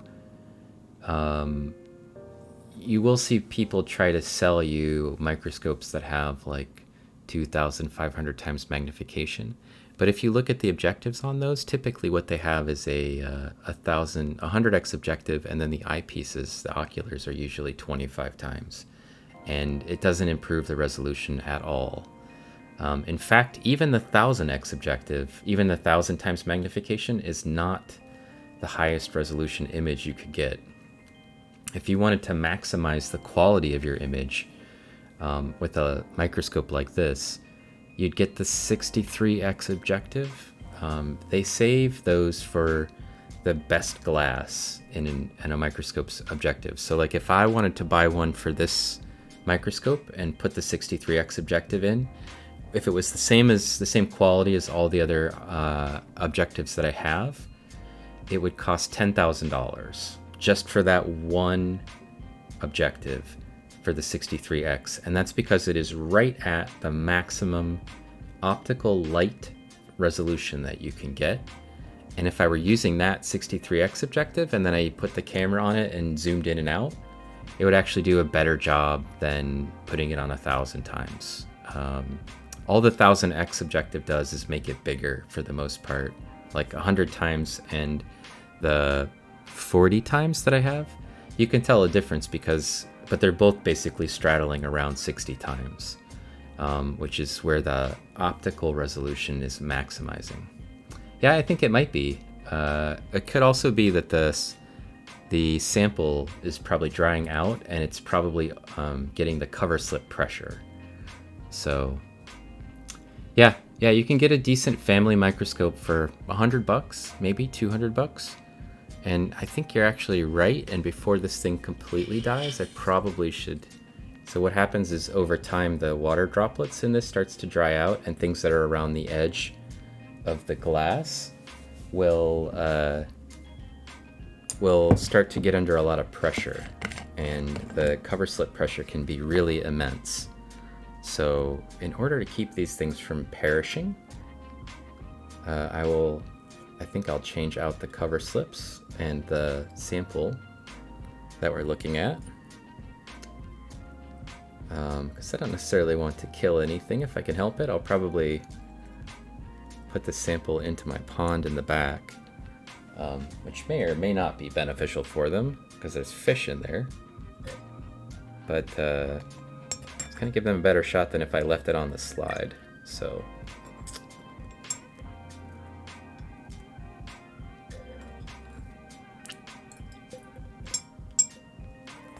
try to get most of them back into the jar. Minimize our damage. So it wasn't a weld slide. Those are just straight slides actually. But after a while they start to dry out. I just put them on, they're sort of juicy. And then the evaporation process sort of after a while kind of gets them trapped. And the bigger things like that rotifer will get stuck. And better if we don't kill things.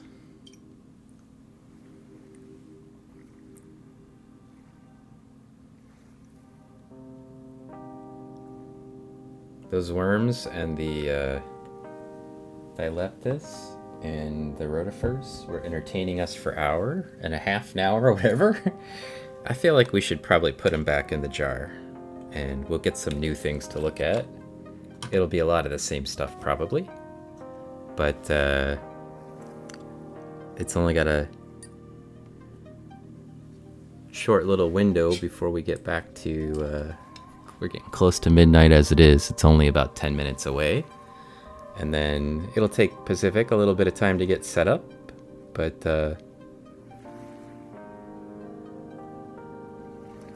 then we'll go Raider, so that'll be good. It's like something with eggs. Maybe? Good news, everyone! It startled me a little bit. thank you for the follow. I got Farnsworth in my ear yelling all of a sudden.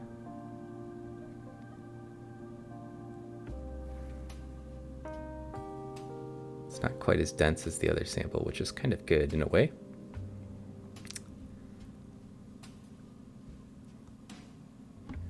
So let's make it a little less crazy for you. Yeah, I should probably get some weld slides. I don't usually look at living stuff very frequently. Most of the time I'm looking at fossils. And so we usually fix that with Nafrax, which is a resin that we cure using heat. And but it gives us better optics for diatoms because it has a high refractive index.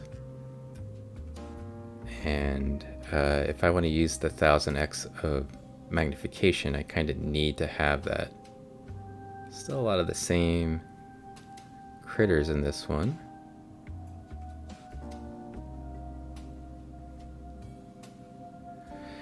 So yeah, I do a lot of research on diatoms, taxonomy, and paleoecology primarily. And oops, there's a big Euplodes. Good news, everyone! Thank you for that follow. Stipaloo, Stipaloo, Stipaloo, Stepaloo.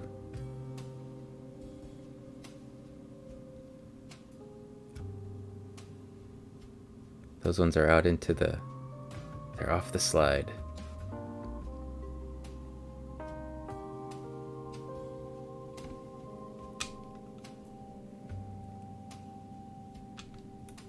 Let's out a little bit.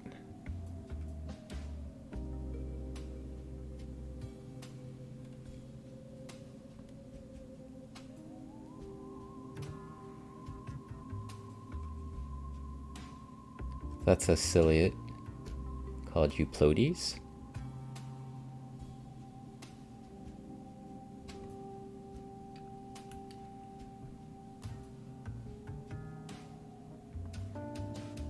Sort of has a mustache on the front of its body and another mustache on the tail of its body.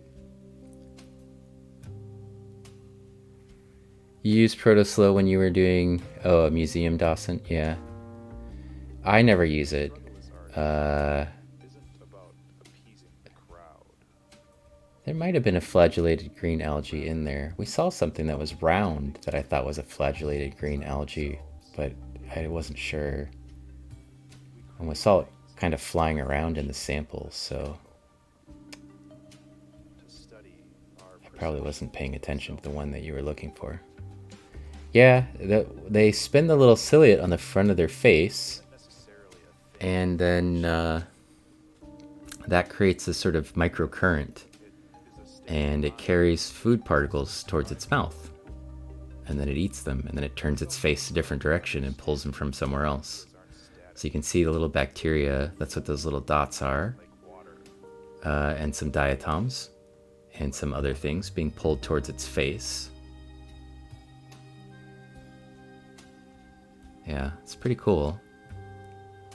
How's it going, Clarity Snacks?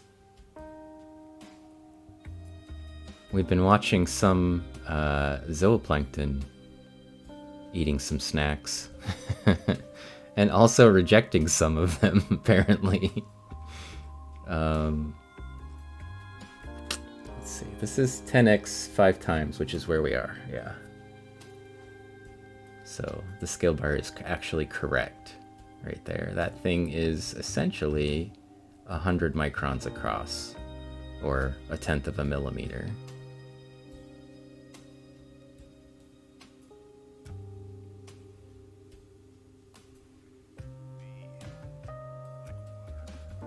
These are they're fun streams to do. Yeah, the hairs get bumped by things, and then that disturbs them, basically. So they don't like it when anything gets inside of their range of that, because it might be trying to eat them. And if it's bigger than them, it probably is. So.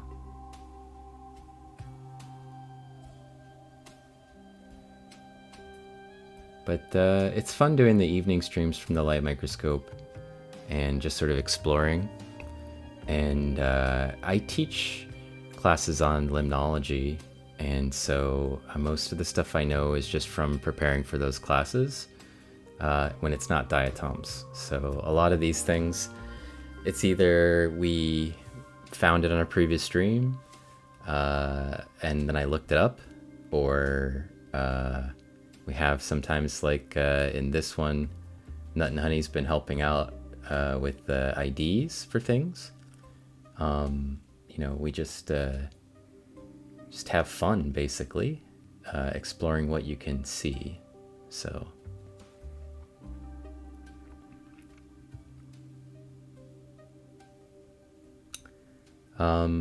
Somebody was asking about the microscopes earlier, and that's a question we regularly get. Oh, that's Kvass residue still here. But like, if you wanted to try to find water bears, sometimes we look at water bears on the stream, and rotifers and nematode worms and whatever else. You don't want the high magnification. You want actually something around 5 to 20 times magnification. I mean, times 10, so it's like, you know, 50 to 200 times. Anything more than that, and you're actually going to make it harder to find them. And then when you find them, they won't be very easy to focus. So one of the things that happens is the higher the magnification gets, the less depth you can get into focus at the same time. And so one of the things that I do for the stream when I'm using the microscope is I set the focal depth to, I use the 10x objective, and then I just amplify the size of things digitally, because it actually gives us a greater depth of view. In other words, we can see more of the organisms in focus at the same time. And that's actually beneficial most of the time to do it that way. Because if it's a big organism, it won't be very clear what we're looking at when we zoom in really close on it, because we won't be able to get much of it in focus at the same time. So it's a little counterintuitive, but that's actually the reasonable way to do things, in my opinion, is to put it at a low mag and then just optically enhance it. It helps if you have a 4K camera like I do, because then when I stream it, the quality is still nice and high. And when I move, it can keep up with me moving. So that's a big diatom.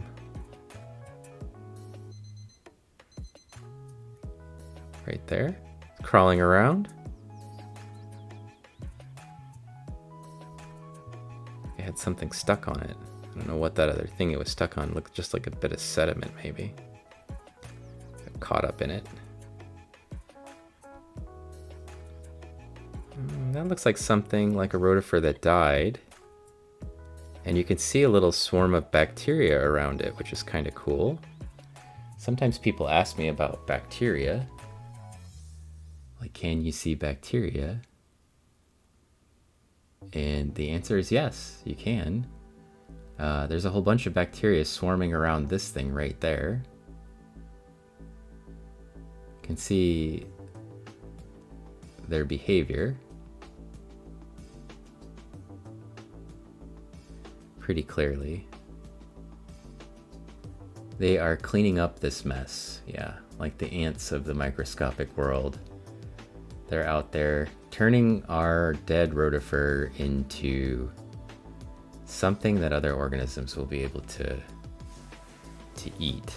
So, but you can see that giant swarm of bacteria basically actively decomposing this this dead rotifer, right?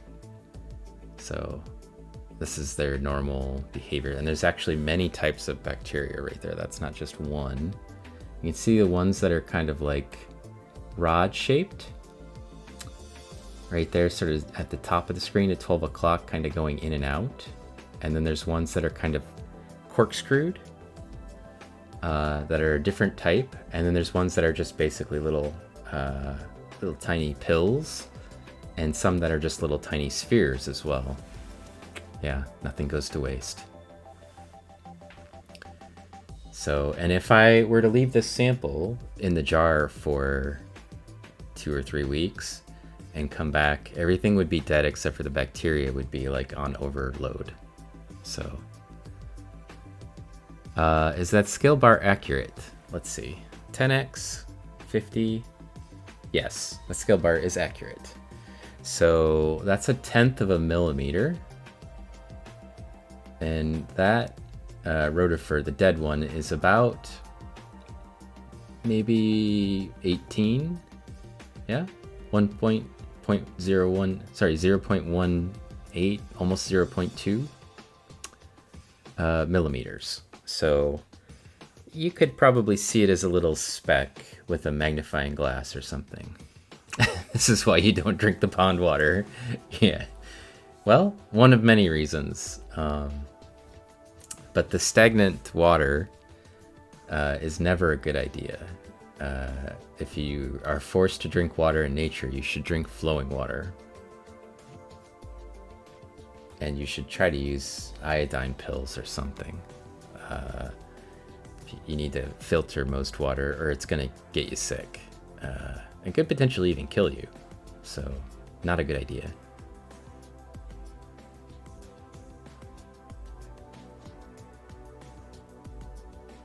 Pretty cool view of the bacteria though. Okay. Getting close. Let's see if Pacific Plankton is up yet, and then we'll jump over and visit with her. She is. Good. Okay, well, I think that's what we're gonna do for now. We hit the end of my stream, and I'm ready to go raid Pacific Plankton. And I think you should come along. If you like this, you're gonna like that. That's all I have to say about it. So she has a different microscope and a different camera and everything else, but it's basically the same thing. We'll look at pond, not instead of pond water, we'll be looking at water she collected from a plankton tow from the San Francisco Bay. So she looks at estuarine environments. Okay, Devil and Mrs. J, you have a good night.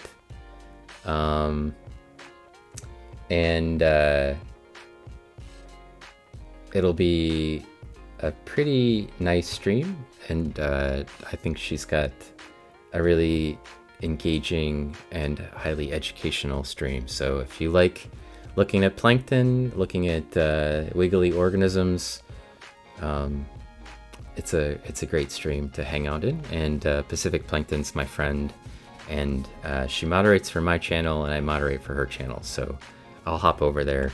Sometimes she has me talk as well, so I might show up in the Discord and chat, or I might just be hanging out silent, moderating. But it's been great. Thank you for all the follows tonight. We had follows from Stepaloo and JCH507 and Srothbell. We had a subscription from Nut and Honey, Y Cristino, Disc 1 of 5, Landlocked Newfie, Tune 1HP, and Pro Sion MFC. Alright, and that's it for tonight.